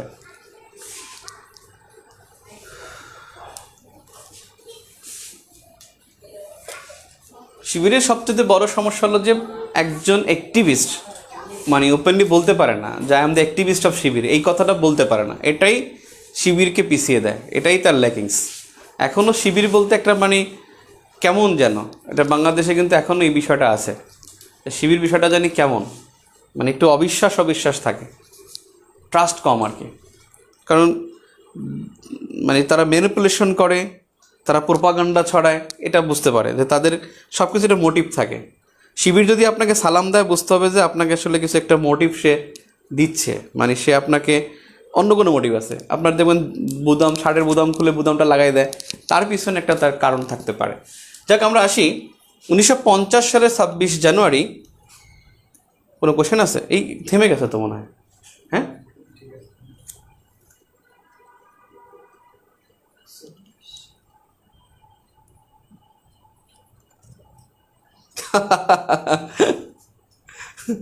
শাহাজুল ইসলাম জিন্নাত মামুনের স্ত্রীকে সম্পর্ক ছিল কিনা, এখানে একটা বিষয় আছে। আবার ফাতেমা জিনার নামও তো শুনছেন। অনেক কাহিনী আছে ভাই, এগুলো আসলে বলা যাবে না। অফলাইন হলে বলা যায়, কারণ অনলাইনে একটা রেকর্ড থাকে, অনেক কিছু অফলাইন হলে বলা যেত। ওকে, ঠিক আছে, ওকে।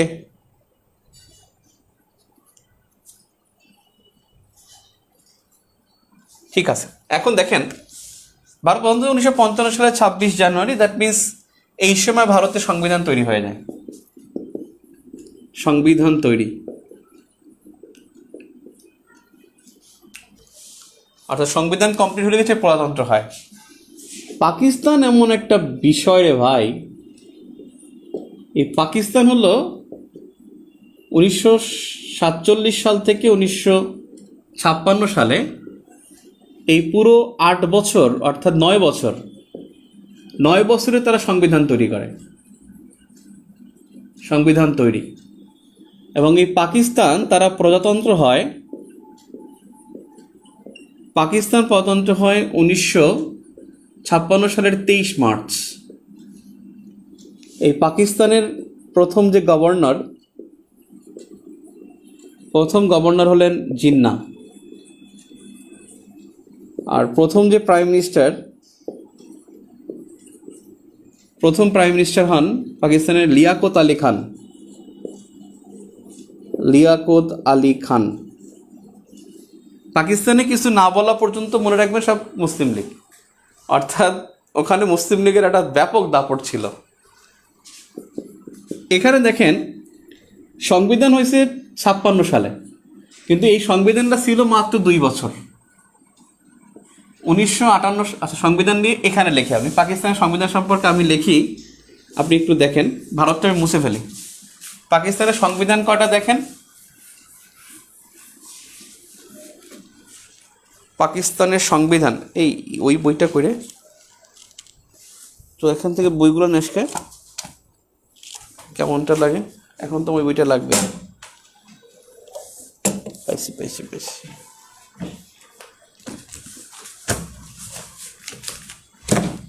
পাকিস্তানের সংবিধান যে কয়টা হয়েছে তার কোনো ইয়াত্তা নাই, প্রচুর সংবিধান হয়েছে পাকিস্তানে।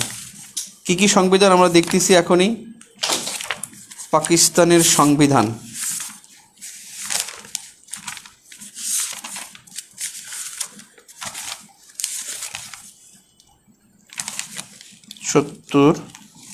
ওকে, দেখেন পাকিস্তানের সংবিধান, পাক সংবিধান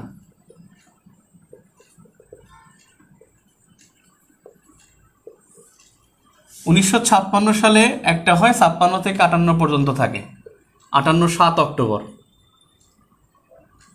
58 7 অক্টোবর পর্যন্ত একটা সংবিধান থাকে। সেটা হলো, তখন পাকিস্তানকে বলা হতো ইসলামী প্রজাতন্ত্র। তো 7 অক্টোবর কি হয়? 7 অক্টোবর ইস্কান্দার মির্জা তিনি সামরিক শাসন জারি করে। উনি প্রেসিডেন্ট ছিল, সামরিক শাসন জারি করে। ইস্কান্দার মির্জা সামরিক শাসন জারি করে 7 অক্টোবর, এবং সংবিধান ক্লোজ হয়ে যায়। এরপর 1958 থেকে 1959 কোনো সংবিধান ছিল না। 1959 থেকে 1962 মৌলিক গণতন্ত্র ছিল, মৌলিক গণতন্ত্র। এবং এই মৌলিক গণতন্ত্র ছিল আইয়ুব খানের।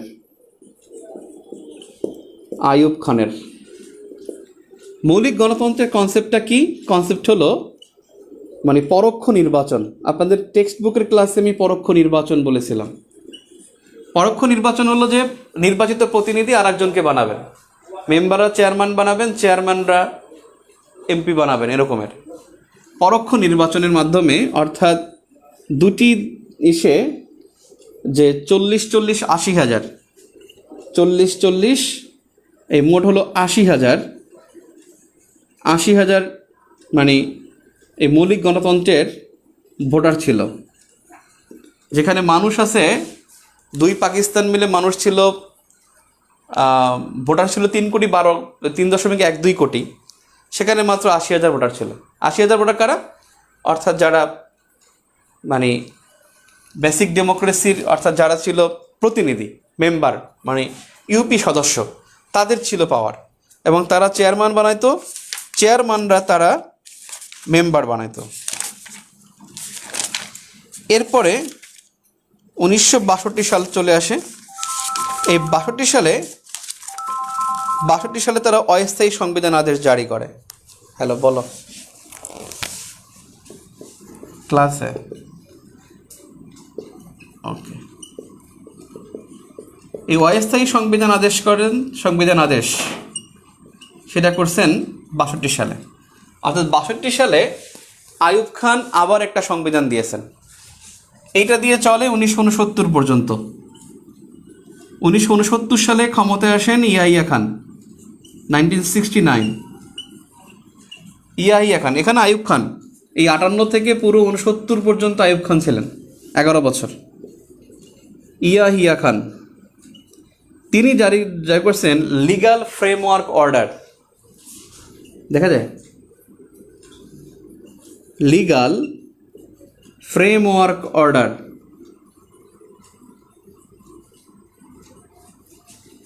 লিগাল ফ্রেমওয়ার্ক অর্ডার ঘোষণা করেন 1969 সালে ইয়াহিয়া খান।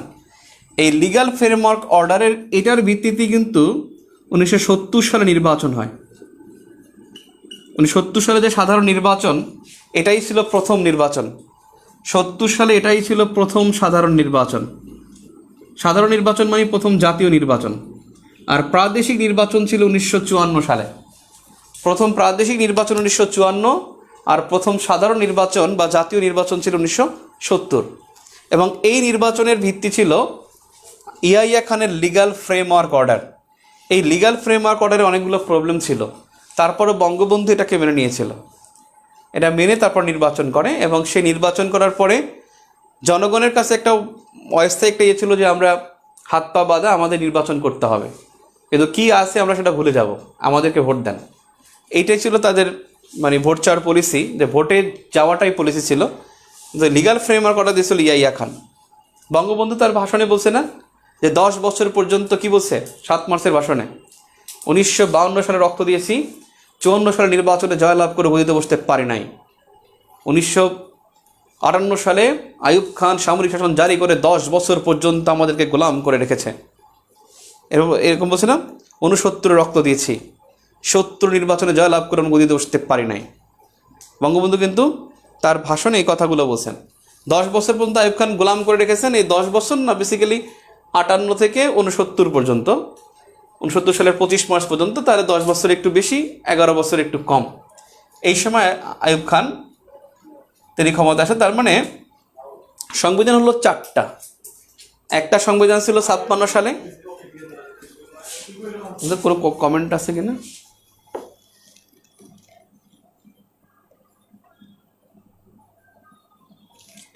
পাকিস্তান থেকে কোশ্চেন হবে না, এটা ঠিক।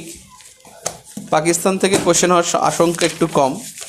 তো সংবিধান থেকে, পাকিস্তানের যে সংবিধান, ওদের কিন্তু সংবিধান বেশ কয়েকটা, ওরা কিন্তু পাগলা আর কি, পাগলাটে। আমি যেটা বলতেছি সেটা হলো যে আমরা 47-এর পরবর্তী ঘটনায় ঢুকে যাই।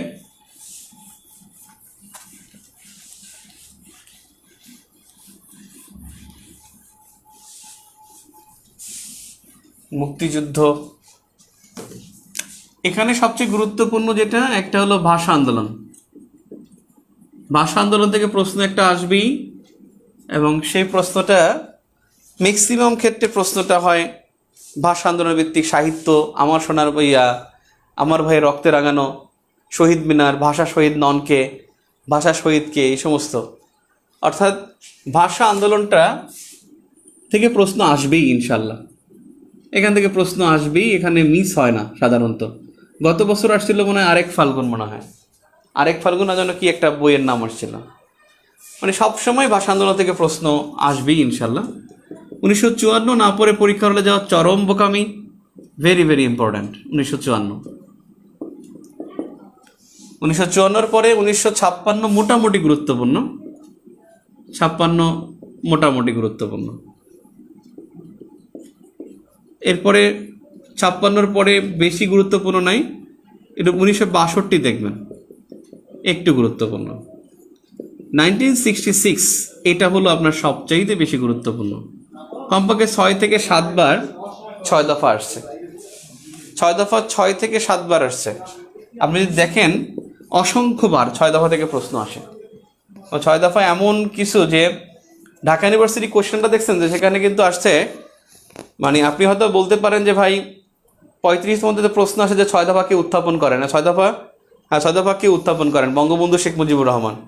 সহজ প্রশ্ন, কিন্তু দেখছেন ঢাকা ইউনিভার্সিটি কোশ্চেনটা, সেখানে আসছে যে কারেন্সি বা মুদ্রা, এটি 6 দফার কততম দফা? 6 দফার কততম দফা? এটা কিন্তু 3 নম্বর দফা, 6 দফা। তো 6 দফার দফাগুলো অর্থাৎ স্পেসিফিক 6টা দফায় কোন দফায় কি বলা আছে সেটা সহ পড়তে হবে। 1968 মোটামুটি গুরুত্বপূর্ণ, 1969 এটা একটু গুরুত্বপূর্ণ, আর এরপরে হলো 1970, এখান থেকে প্রশ্ন এখন পর্যন্ত আসে নাই, এটাও মোটামুটি গুরুত্বপূর্ণ, একটু বেশি গুরুত্বপূর্ণ। কিন্তু 1971 very very very very important. এবং 71 থেকে আমরা দেখছি এ যাবৎ কোশ্চেন যা আসছে, মুজিবনগর সরকার, মুজিবনগর সরকার সবসময় পরীক্ষায় আসছে, মুজিবনগর সরকার থেকে প্রশ্ন আসছে সবসময়। এবার আবারও মুজিবনগর সরকার গুরুত্বপূর্ণ, আবারও গুরুত্বপূর্ণ হলো বিশেষ করে এবছর বেশি গুরুত্বপূর্ণ হলো বঙ্গবন্ধুর যে ভাষণটা আছে, বঙ্গবন্ধুর যে স্বাধীনতার ঘোষণা, বঙ্গবন্ধুর স্বাধীনতার ঘোষণা, যে it is maybe my last message from today Bangladesh is independent. আমার বিশ্বাস এখান থেকে কিছু একটা দিবে, হয়তো বাংলা বাক্যটা লিখে গ্যাপ দিয়ে দিবে অথবা ইংলিশ লিখে গ্যাপ দিয়ে দিবে। একবার দেখেছিলাম যে বঙ্গবন্ধুর একটা ভাষণ ছিল, আই হ্যাড এ ড্রিম, এটা কিন্তু বঙ্গবন্ধুর একটা ভাষণ ছিল। তিনি কিন্তু তার একটা সম্মেলনে গিয়ে, মানে খুব সম্ভবত শান্তি সম্মেলনে তিনি একটা বক্তব্য দিয়েছিলেন, এবং এইটা 28তম বিসিএসে দেখবেন আপনাদের ইংলিশে একটা প্রশ্ন আসছিল, I had a dream, I had a dream, এরকম একটা প্রশ্ন আসছিল 28তম বা 29তম বিসিএসে, ইংলিশে একটা প্রশ্ন আসছিল, একবার ডিরেক্ট তুলে দিয়েছে। ওটা ছিল বঙ্গবন্ধুর একটা উক্তি। আমরা পরীক্ষা হয়েছে তার, মানে পরীক্ষা হয়েছে তারপরেই, অর্থাৎ পরীক্ষার 2 দিন পরেই আগের একটা ডেইলি স্টারে কলাম খুলে দেখি যে আরিফিন সিদ্দিকী স্যার, ঢাকা ইউনিভার্সিটি, তখন তিনি ভিসি ছিলেন না কিন্তু জনপ্রিয় ছিলেন, তিনি তখন দেখি যে একটা লেখা লিখছেন যে আই হ্যাড এ ড্রিম, বঙ্গবন্ধুর একটা উক্তি, এবং ওই বাক্যটা তুলে দেয়। তার মানে খুব বঙ্গবন্ধুর যে 6 দফার, মানে বঙ্গবন্ধুর যে ইপিআর অলডেসে যে ভাষণটা আছে, যে it is maybe my last message from today Bangladesh is independent, এই বাক্যটা আরও বড়। Whatever you have or might have, কি জানো আমার আগে মুখস্থ ছিল, এখন ভুলে গেছি। আপনাদের বেসিক বুতে এই তথ্যটা দেওয়া আছে। সংবিধান থাকলে সংবিধানের 6ষ্ঠ তফসিল এটা দেওয়া আছে, 5ম তফসিলে, 6ষ্ঠ তফসিল, হ্যাঁ 6ষ্ঠ তফসিল এটা দেওয়া আছে। 6ষ্ঠ তফসিল থেকে আপনারা এটা মুখস্থ করে রাখবেন। আজকে অন্তত পক্ষে 3 বার লিখবেন, দেখে দেখে লিখবেন, বাংলাটা এবং ইংলিশটা। তো মুজিবনগর সরকার, বঙ্গবন্ধুর ঘোষণা, তারপরে হলো মানে 71 থেকে কী কী গুরুত্বপূর্ণ আমি সেটা বলতেছি, বেশি গুরুত্বপূর্ণ কোনটা, যেহেতু এবছর একটা বিষয় আছে, সুবর্ণ জয়ন্তীর একটা প্রেক্ষাপট আছে। সাম্প্রতিক তো গুরুত্বপূর্ণই এখান থেকে, যে সুবর্ণ জয়ন্তীর লোগো কবে উন্মোচন করা হয়, মুজিব বর্ষ থেকে সাম্প্রতিক একটা রিসেন্ট ভিউ বা অন্য কোনো বই থেকে পড়ে নেবেন। কিন্তু এখানে মুক্তিযুদ্ধের বেসিকে যদি আসেন, মুজিবনগর সরকার, বঙ্গবন্ধুর ঘোষণা, তারপরে হলো এই দুইটার পরে গুরুত্বপূর্ণ হলো সেক্টর, তারপর কনভেনশনাল কিছু খেতাব। কিন্তু আত্মসমর্পণটা বেশি গুরুত্বপূর্ণ, আত্মসমর্পণটা বেশি গুরুত্বপূর্ণ। যে আত্মসমর্পণে কিন্তু আর্মিস্টিস বলা হয়, আত্মসমর্পণে কে কে স্বাক্ষর করে, আত্মসমর্পণ কয়টার সময় হয়, আত্মসমর্পণ অংশটা ভালো করে পড়বেন। আর অবশ্যই আপনার বিদেশিদের ভূমিকা আপনি দেখবেন বেসিক বুতে পুরো ভেটো সম্পর্কে সুন্দর করে লেখা আছে। ভেটো মানে হলো, এখানে কিন্তু সোভিয়েত ইউনিয়ন 3 বার ভেটো দিয়েছে, কিন্তু যুদ্ধবিরতির প্রস্তাব দিয়েছে ইউএসএ 2 বার। এখানে একটা বিষয় দেখেন, আমি ভেটো সম্পর্কে একটু বলে দেই, এটা আপনি পড়তে গেলেই আপনার মধ্যে গিট্টু লাগবে, এখান থেকে গিট্টু লাগবে। আমি ভেটোটা আগে শুরু করি, তারপর অন্যগুলো পড়াচ্ছি। ভেটোটা হলো অর্থাৎ মুক্তিযুদ্ধ সংক্রান্ত ভেটো। বেসিক ভিউ যাদের কাছে আছে এখন টেবিলে, তারা পৃষ্ঠা নাম্বার চলে যান। ভেটো সম্পর্কে আপনি, এটা আমি জানি, আপনি পড়লেও এখানে একটা গিট্টু লেগে যাবে আপনার, এখানে পড়তে থাকলেও আপনার কাছে গিট্টু লেগে যাবে। দেখেন পৃষ্ঠা নম্বর 580 নম্বর পৃষ্ঠায় আসেন। মুক্তিযুদ্ধে বিশ্ব জনমত, বিভিন্ন দেশের ভূমিকা, 4 ডিসেম্বর, 5 ডিসেম্বর, 13 ডিসেম্বর। কোশ্চেন আছে কোনো? আমার মোবাইল কই, ওইটাতে না, আমি একটুখানি দেখি তারা কি বলতে চাচ্ছে।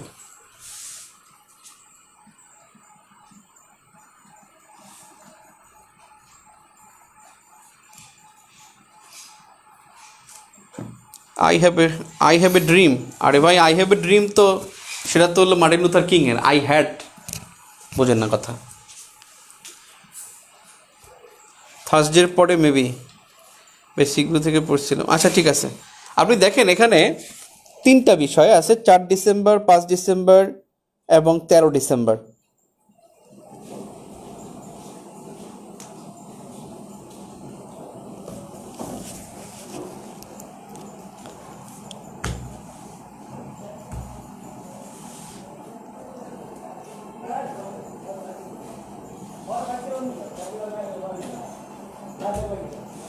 দেখেন ভেটো খুবই গুরুত্বপূর্ণ, একটা 4 ডিসেম্বর আর একটা 5 ডিসেম্বর। ফোনটা রিসিভ কর, আমার বোন ফোন করছে, বলছে আমি ক্লাসে। 4 ডিসেম্বর, 5 ডিসেম্বর এবং 13 ডিসেম্বর। এখানে কিন্তু ঘটনা কিন্তু কয়েকটা, কিন্তু ভাষা জানি। প্রথমত জানি কি, চায়না আমাদের মুক্তিযুদ্ধের বিপক্ষে ছিল, ভেটো দিছে, তাও সত্য। সোভিয়েত ইউনিয়ন আমাদের বিপক্ষে ছিল, সোভিয়েত ইউনিয়ন আমাদের পক্ষে ছিল, সোভিয়েত ইউনিয়ন 3বার ভেটো দিছে। আবার আমরা বলি কি, যে ইউএসএ তারা যুদ্ধবিরতির প্রস্তাব দিয়েছে। এখন সোভিয়েত ইউনিয়ন ভেটো দিয়েছে 3বার, কিন্তু ইউএসএর প্রস্তাব কিন্তু 3বার ছিল না, ইউএসএর প্রস্তাব ছিল 2বার। তার মানে আমরা এখানে শর্ট লিখে নিই, ভেটো এবং প্রস্তাব। আমি ওখানে ঘটনায় যাব, আগে এখানে একটু লিখে নেন। ইউএসএসআর মানে সোভিয়েত ইউনিয়ন এবং চায়না। ইউএসএ যুদ্ধবিরতির প্রস্তাব দেয় 2বার, এবং এই প্রস্তাব যে দিয়েছে সে কে জানেন? ওই সময় সে ইয়াং রাষ্ট্রদূত, সিনিয়র বুশ। ইয়াং না, মানে বুইরা ইয়াং আর কি, সিনিয়র বুশ। তিনি তখন জাতিসংঘের ডিপ্লোম্যাট ছিল ইউএসএর, এবং তিনি প্রস্তাব দিয়েছে যুদ্ধবিরতির প্রথম প্রস্তাবটা। এবং যুদ্ধবিরতির প্রস্তাব দেয় 2বার, এবং সেটা দেয় 4 ডিসেম্বর এবং 13 ডিসেম্বর। 2বার প্রস্তাব দেয়, এবং 2বারের প্রস্তাব দেয়। অবশ্যই প্রস্তাবটা দিবে কোথায়? সিকিউরিটি কাউন্সিলে। দেখেন ইউএসএসআর ভেটো দেয় 3বার, যেটা পরীক্ষা আসছিল খুব সম্ভবত 40তম প্রেডিতে 3বার ভেটো দেয়। ইউএসএসআর ভেটো দেয় 3বার, সোভিয়েত ইউনিয়ন 3বার ভেটো দেয়। এবং সোভিয়েত ইউনিয়ন 3বার ভেটো দেয় হলো, একদিন 4 ডিসেম্বর, একদিন 5 ডিসেম্বর, একদিন 13 ডিসেম্বর। এই 4 ডিসেম্বর আর 13 ডিসেম্বর এই দুইটা তো এর সাথে মিলে গেল, বাংলায় ইংলিশে লিখি। এই 4 ডিসেম্বর আর 13 ডিসেম্বর এই দুইটা তো মিলে গেল। তার মানে 2টা ছিল ইউএসএর প্রস্তাবের বিপক্ষে। 5 ডিসেম্বর যে প্রস্তাবের বিপক্ষে ভেটো দেয়, এটা ছিল নিরাপত্তা পরিষদের অন্যান্য দেশের প্রস্তাবে, ইউএনএসসি এর অন্যান্য 8টি দেশের প্রস্তাবে। 8টি দেশের প্রস্তাবে, খুব সম্ভবত 8টি, আমি ভুল না করলে এখানে কি লেখা আছে কি না, 8টি দেশের। এই 8টি দেশ তারা প্রস্তাব দেয় যুদ্ধবিরতির। তার মানে যুদ্ধবিরতির প্রস্তাব 3বার উঠছে, যুদ্ধবিরতির প্রস্তাব উঠছে 3বার। যুদ্ধবিরতির বিপক্ষে 3বার ভেটো দিয়েছে সোভিয়েত ইউনিয়ন। 3বারের প্রস্তাবের মধ্যে 2বার দিয়েছে ইউএসএ, 1বার দিয়েছে কে? নিরাপত্তা পরিষদের অন্যান্য 8টা সদস্য। আর একই তারিখে অর্থাৎ 5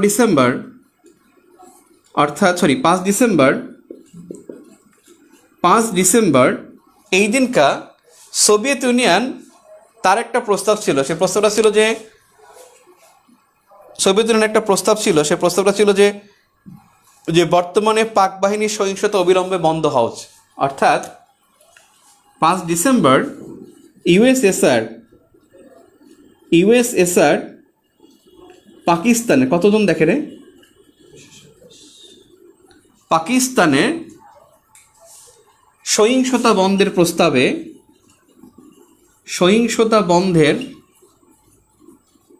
প্রস্তাবে চীন ভেটো দেয়। তার মানে ভেটো কিন্তু চীনও দিছে, সে কিন্তু যুদ্ধবিরতির বিপক্ষে না, সে ভোট দিয়েছে হলো সহিংসতা বন্ধের প্রস্তাবে, সেখানে ভেটো দিয়েছে। যুদ্ধবিরতি প্রস্তাবটা কিন্তু নেগেটিভ। এটা আমরা অনেকে মনে করি তো ভালোই, তো যুদ্ধবিরতি হইলো তার মানে তো ভালো। যুদ্ধবিরতি হয়ে গেলে তার কেউ উইন হয় না, সেখানে তো উইন হওয়ার কোনো সুযোগ নাই। এবং যুদ্ধবিরতির প্রস্তাবটা যুক্তরাষ্ট্র যুক্তরাষ্ট্র দিয়েছে যে যাতে যুদ্ধবিরতির প্রস্তাবটা হয়ে গেলেই বাংলাদেশ একটা ডিসপিউট এরিয়া হবে, পাকিস্তানের একটা বিরোধপূর্ণ অঞ্চল হবে। ডিসপিউট এরিয়া হলে তখন কি হবে? ডিসপিউট এরিয়া হলে তখন এখানে শান্তি মিশন প্রেরণ করবে, তারপর কিছু প্রাপ্ত সম্পদ শান্তিরক্ষী মিশন নিয়ে যাবে, কিছু প্রাপ্ত সম্পদ পাকিস্তান নিয়ে যাবে। এবং এখানে ডিসপিউট এরিয়া করলে, যেমন বেলুচিস্তান, এখানে কিন্তু ডিসপিউট এরিয়া, বহুদিন এখানে শান্তিরক্ষী মিশনের বা জাতিসংঘের এখানে মিশন ছিল, এখনও আছে, এখনও হচ্ছে যে আরেকটার সাবঅর্ডিনেট। কিন্তু এখানে কেন বেলুচিস্তানকে স্বাধীনতা এখনও কিন্তু দেয় না? 55% তাদের আয়তনের, পাকিস্তানের মোট আয়তনের 55% কিন্তু বেলুচিস্তানকে কিন্তু স্বাধীনতা দেয় না, সকাল বিকাল তাদেরকে থাপড়ায়। এখন দেখেন, তার মানে ভেটো নিয়ে কিন্তু এই তিন পক্ষ। এবং বঙ্গবন্ধু তার জাতিসংঘের ভাষণও কিন্তু বলেছিল যে যেই চীনকে আমরা মিত্র ভাবি, সেই চীন মানে জাতিসংঘে 22 বছর পর ফিরে আসছে। 1949 সালে চীন জাতিসংঘ থেকে সাইলেন্ট হয় এবং 1971 সালে ফিরে আসে, এবং 71 সালে ফিরে এসে প্রথম ভেটোটা এসে দিয়েছে কি? বাংলাদেশের মুক্তিযুদ্ধের বিপক্ষে। ক্লিয়ার? তাহলে ভেটো শব্দটা কিন্তু অত্যন্ত গুরুত্বপূর্ণ। সিনিয়র বুশের নামটা মনে রাখবেন, এই গোলটুসটা সে কিন্তু কি করে, এই যুদ্ধবিরতির প্রস্তাবটা দিয়েছে। এই গুটলুটাকে চেনেন না? সিনিয়র বুশ আর জর্জ বুশ, তার পোলা হলো জর্জ বুশ, অনেকে জর্জ ডব্লিউ বুশ, বুঝছেন? এইটাকে সাংবাদিকরা বলে জর্জ ওয়ার্কার বুশ, অনেকে বলে ওয়ার্কার বুশ। এটা কিন্তু ওয়ার্কার না, কিন্তু শ্রমিক না, ওয়ার্কার বুশ। ওয়ার্কার বানান ইংলিশে লিখতে পারবো না, ওয়ার্কার বুশ। দেখবেন আপনারা বাংলাদেশ সাংবাদিকরা যে মানে জঘন্য উচ্চারণ করে। আর আপনি টিভি চ্যানেলে দেখবেন নিচে স্ক্রোলে বাংলা বানান খেয়াল করেন, এত বিশ্রী বানান। আমরা তো বাংলা মানে প্র্যাকটিস করি না, তারপরেও তো মানে মোটামুটি চেষ্টা করি আর কি। বেশি কিন্তু বানান একটু বলতে থাকে, ওটা বিষয় না, ওটা তো কম্পিউটারের লেখা। এখন দেখেন যে বলে কি, ইসরায়েলি বস্তি স্থাপন নিষিদ্ধ। ইসরায়েলি কি বস্তি না বসতি? এটা বলছে বস্তি স্থাপন, আসলে তো বসতি স্থাপন। ইসরায়েলি বস্তি স্থাপন নিষিদ্ধ, বসতি স্থাপন নিষিদ্ধ না বলে বস্তি স্থাপন নিষিদ্ধ। এখন একটা বিষয় আই থিঙ্ক ক্লিয়ার, তাহলে আমার ওখানে যাওয়ার দরকারই নেই। তার মানে এই 3 দিনই ভেটো দিয়েছে কে? Soviet union. 3 দিনই ভেটো দিয়েছে সোভিয়েত ইউনিয়ন, আর চীন ভেটো দিয়েছে হলো এই দিন, আর বাকি 2 দিন হলো ইউএসএ প্রস্তাব দিয়েছে। তাহলে ইউএসএ যুদ্ধবিরতির প্রস্তাব দেয় 2 বার, চীন সোভিয়েত ইউনিয়নের মানে যুদ্ধ বন্ধের মানে সহিংসতা বন্ধের প্রস্তাবে বেরো দেয় 1 বার, আর সোভিয়েত ইউনিয়ন যুদ্ধবিরতি প্রস্তাবের বিপক্ষে বেরো দেয় 3 বার। আর এখানে নিরাপত্তা পরিষদের 8টি দেশ বেরো দেয়, সেটা ছিল কে? সেটা ছিল হলো 8টি দেশ, তারা প্রস্তাব বেরো দেয়। কিন্তু কোশ্চেন একটা ফ্যাক্ট ভাই, আপনি চিনেন না ওদেরকে, ওরা কিন্তু এখন খুইটা কোশ্চেন করে, বুঝছেন? এখানে সিনিয়র বুশ পরীক্ষা আসলে কিন্তু অবাক হওয়ার কিছু থাকবে না। এখন একটা বিষয় দেখেন, ওরা ভাই খুইটা কোশ্চেন করে। কী কোশ্চেন করে জানেন?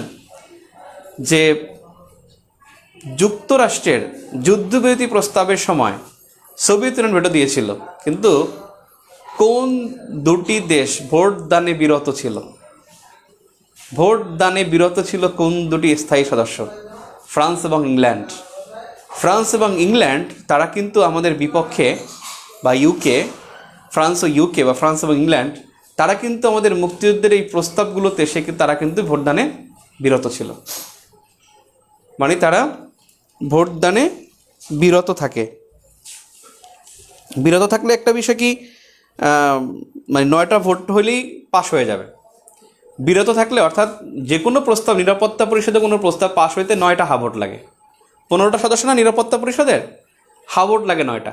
এই 9টা হা ভোট যদি শুধু না বললেই হবে, যদি না বলে, মানে যদি কেউ স্থায়ী 5টা সদস্য যদি 5 জন চুপ থাকে, ওই 10টার মধ্যে 9টা হা ভোট দিলেই কিন্তু প্রস্তাব পাস।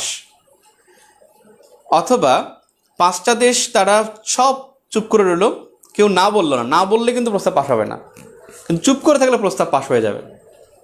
চুপ করে থাকলে প্রস্তাব পাশ হয়ে যাবে, অথবা হলো কি, অথবা হলো পাশ হবে না, কিন্তু তারা কিন্তু ইনফ্লুয়েন্স করে না। এখানে কিন্তু তারা একটা পক্ষ পারত, যুক্তরাষ্ট্র যখন প্রস্তাব দিয়ে যুক্তরাষ্ট্রের পক্ষে ভোট দিতে পারত, কিন্তু তারা নীরব ছিল, যাতে 9টা হাবট না পড়ে। তো যা হোক, ফ্রান্স এবং ইংল্যান্ড তারা কিন্তু যুদ্ধকালীন এই প্রস্তাবসমূহে তারা কি সাইলেন্ট ছিল। ফ্রান্স এবং ইংল্যান্ড, এটা মনে রাখবেন। কিন্তু এই 3জন হলো চালাকি করতো। সোভিয়েত ইউনিয়ন ছিল আমাদের পক্ষে।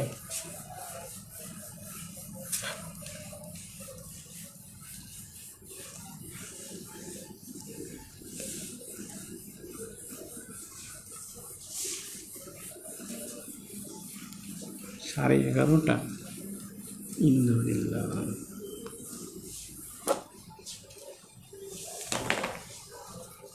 আপনাদের হোমওয়ার্ক হলো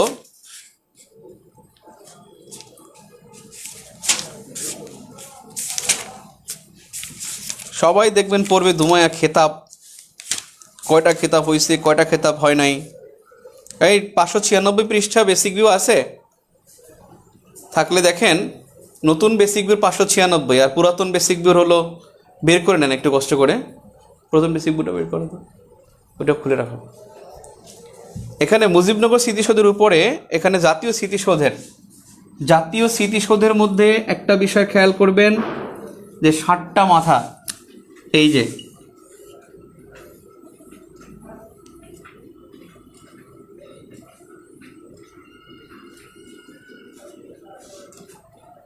স্মৃতিসৌধের মাথা 7টা না, 1 2 3 4 5 6, এই 7টা মাথা। এই 7টা মাথার মধ্যে কিন্তু খেয়াল করবেন 1971 তো অবশ্যই থাকবে, এবং সেটা 1971, আর নিচে হলো 1952। কিন্তু 71-এর পরে কিন্তু 1969, পরে 1966, 3 নম্বর হলো 1966, এরপর হলো 1962, 1956 আর 1954। খেয়াল করবেন এখানে কিন্তু 1958 নাই, এবং 1979, 1970 সালও নাই, 1998 নাই। অর্থাৎ জাতীয় স্মৃতিসৌধের যে 7টি স্তম্ভ, এই 7টি স্তম্ভকে এক হচ্ছে বলা হয় সম্মিলিত প্রয়াস। এই সম্মিলিত প্রয়াসটাই কিন্তু জাতীয় স্মৃতিসৌধ। এই জাতীয় স্মৃতিসৌধ যিনি স্থপতি ছিলেন, সৈয়দ মাইনুল হাসান। জাতীয় স্মৃতিসৌধের যে স্থপতি, ওনার নাম কিন্তু, ওনার নামটার স্পেলিংটা জানা খুবই জরুরি। স্পেলিংটা আমি খুব সুন্দর করে দিয়েছি, তার নাম সৈয়দ মঈনুল হোসেন।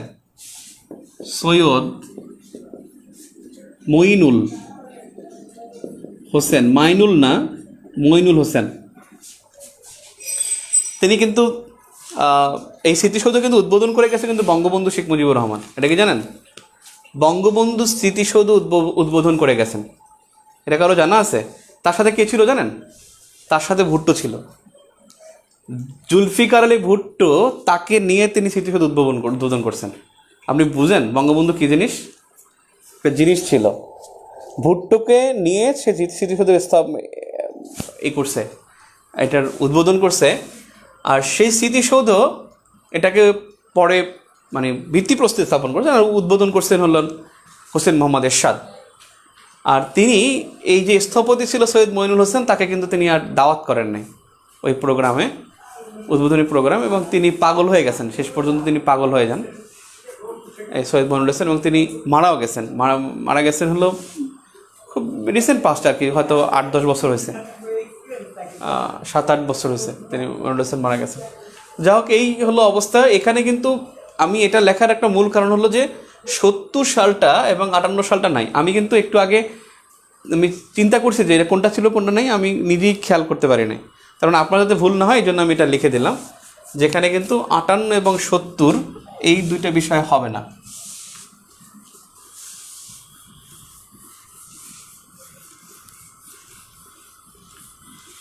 স্মৃতিসৌধ আপনাদের হোমওয়ার্ক আমি 2টা হোমওয়ার্ক দেবো, 3টা হোমওয়ার্ক দেবো। 3টা হোমওয়ার্ক আপনাকে আমি বেসিক্যালি খুব সিরিয়াসলি দেবো। 3টা হোমওয়ার্ক আমি 4টা হোমওয়ার্ক দেবো, 4টা হোমওয়ার্ক। আপনাদের আমি কালকে পরীক্ষা নেব, তা ঠিক, আমি কালকে পড়াবো, তা ঠিক ইনশাল্লাহ। এবং আপনাদের আমি যে টেস্টটা সবচেয়ে বেশি নেব, যেখান থেকে কোশ্চেন হবেই, এই 4টা বিষয়। এক হলো 1954 যুক্তফ্রন্ট নির্বাচন, 2 হলো 1966 6 দফা, আর এক হলো মুজিবনগর সরকার, আর একটা হলো 1971 মার্চ, এই মার্চের ঘটনা। এই 4টা বিষয় খুবই গুরুত্বপূর্ণ। আপনাদের একবার মার্চের ঘটনা নিয়ে পরীক্ষা হয়েছিল, মার্চের ঘটনার উপর একটা পরীক্ষা হয়েছিল, তাই আমি একটা বাড়াই দিই, আর একটা বাড়িয়ে দিচ্ছি, সেটা হলো ভাষা আন্দোলন।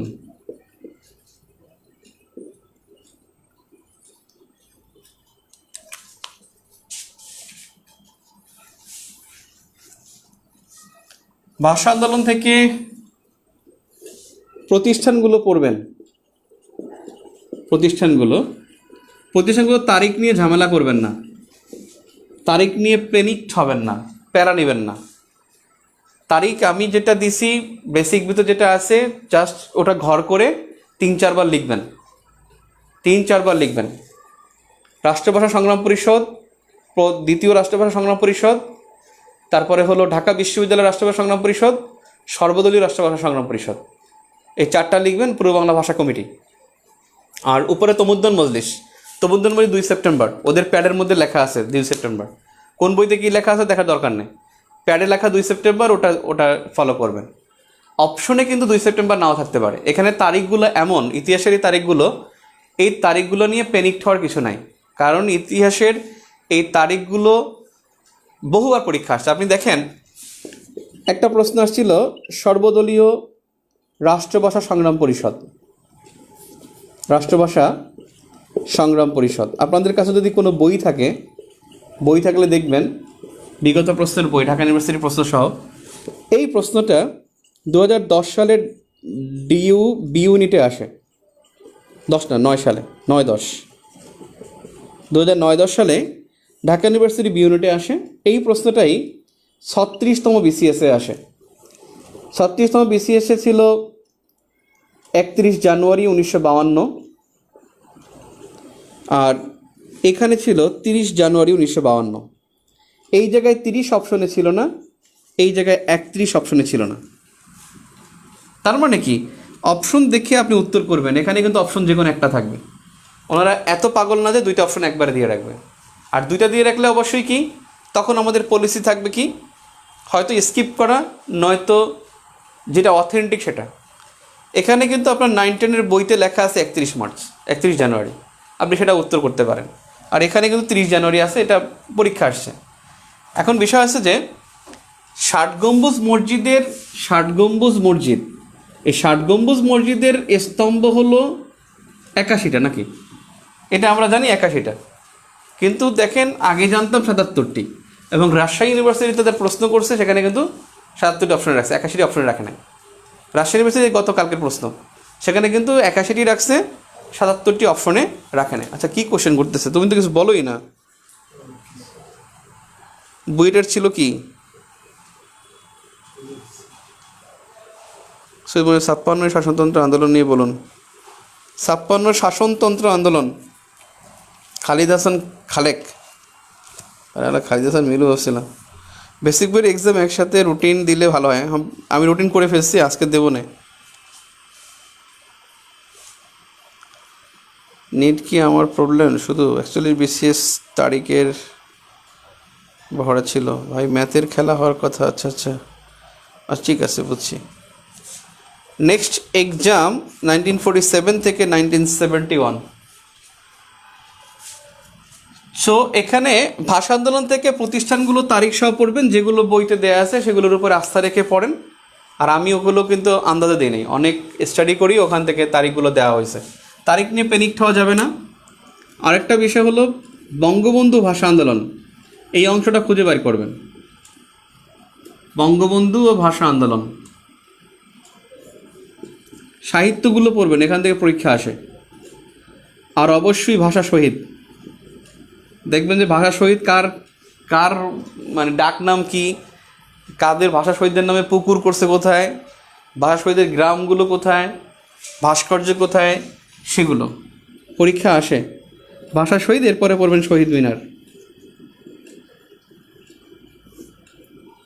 আর এই বিষয়টা গুরুত্বপূর্ণ, সেটা হলো ভাষার স্বীকৃতি, রাষ্ট্রভাষা বাংলার স্বীকৃতি, এই অংশটা। আর আন্তর্জাতিক মাতৃভাষা দিবস,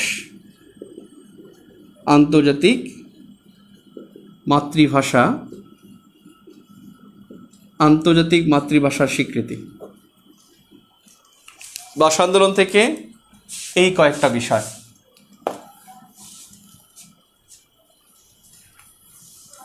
অনেক কিছুই আছে ভাষা আন্দোলনের মধ্যে, কিন্তু এই কয়েকটার গুরুত্ব একটু বেশি।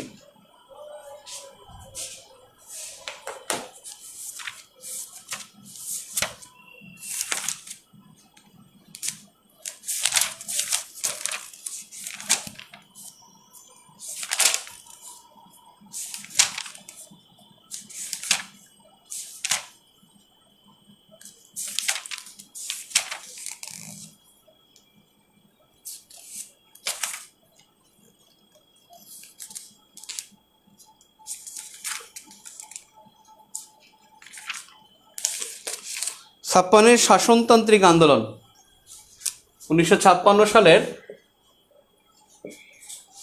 শাসনতান্ত্রিক আন্দোলন।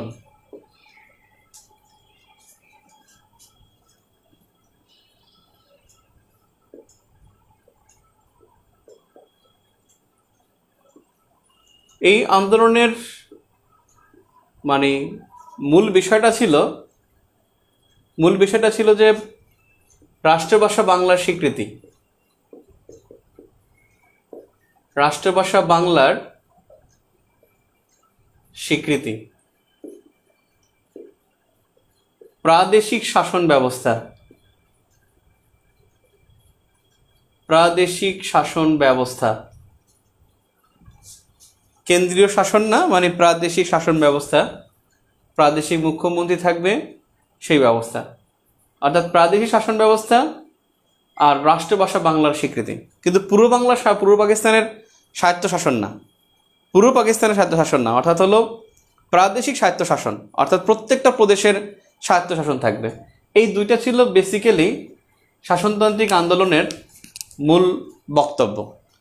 আর এখানে যে ওরা যে সংবিধানে যে বিষয়গুলো করছে, প্রথমত তারা কি করছে, প্রথমত তারা করলো যে পাকিস্তানকে প্রজাতন্ত্র ঘোষণা করছে, পাকিস্তানকে প্রজাতন্ত্র ঘোষণা করছে, ইসলামী প্রজাতন্ত্র। অর্থাৎ পাকিস্তানকে যে ইসলামী প্রজাতন্ত্র করছে এ নিয়ে কিন্তু আমাদের বাঙালিদের কোনো সে ছিল না। এখানে পূর্ব বাংলার নাম যে পূর্ব পাকিস্তান করছে সেখানেও কিন্তু আমাদের কিছু ছিল না। পূর্ব বাংলার নাম পূর্ব পাকিস্তান করছে এই শাসনতান্ত্রিক আন্দোলনে, এবং সেখানেও কিন্তু আমাদের সে ছিল না। কিছু বিষয় ছিল যে এখানে কিছু বৈষম্য ছিল, সে বৈষম্যের কথা উল্লেখ চেয়েছিল। বৈষম্য বলতে যে যেমন ওদের যে 4 জন প্রেসিডেন্ট হয়, 4 জন প্রধানমন্ত্রী হয়, তাদের মধ্যে একজন ছিল বাঙালি। ওদের প্রেসিডেন্ট যে কজন হয়েছে সব কজন ছিল প্রেসিডেন্ট ছিল অবাঙালি।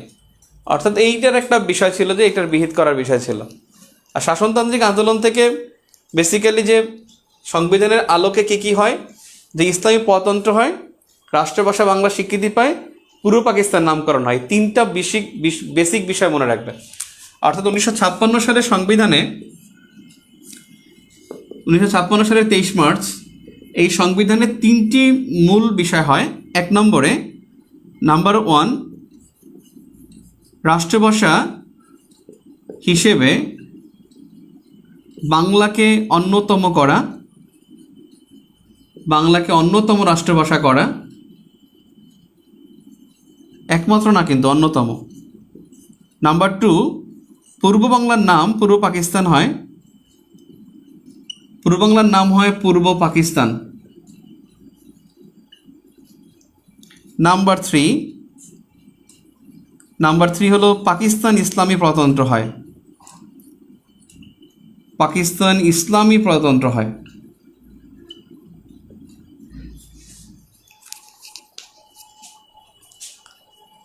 আর এর আগে পাকিস্তানের যে গণপরিষদ ছিল সে গণপরিষদে ঢোকার জন্য ব্যাপক ব্যাপক উৎসাহ উদ্দীপনা ছিল। আচ্ছা, একটা কাজ করি আমরা, খুব গুরুত্বপূর্ণ কাজ, সে কাজটা হলো এটা, ঘোষণাটা শুনে নেন। আগামীকাল সকাল 7টায় ক্লাস ইনশাল্লাহ। আগামীকাল সকাল 7টায় ক্লাস, সকাল 7টায় ইনশাল্লাহ। আমরা এখন ঘুমাই যাই। আগামীকাল সকাল 7টায় ক্লাস এবং সন্ধ্যাতেও ক্লাস হবে ইনশাল্লাহ। আগামীকাল সকাল 7টায় ক্লাস। আল্লাহ হাফেজ। সকাল 7টায় ই করো না।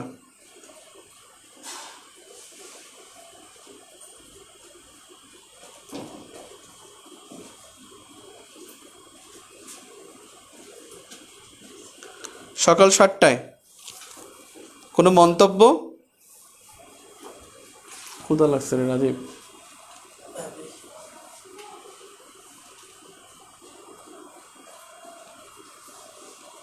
সকাল 7টায়, ওকে, থ্যাংক ইউ, আল্লাহ হাফেজ। ক্লোজ করো।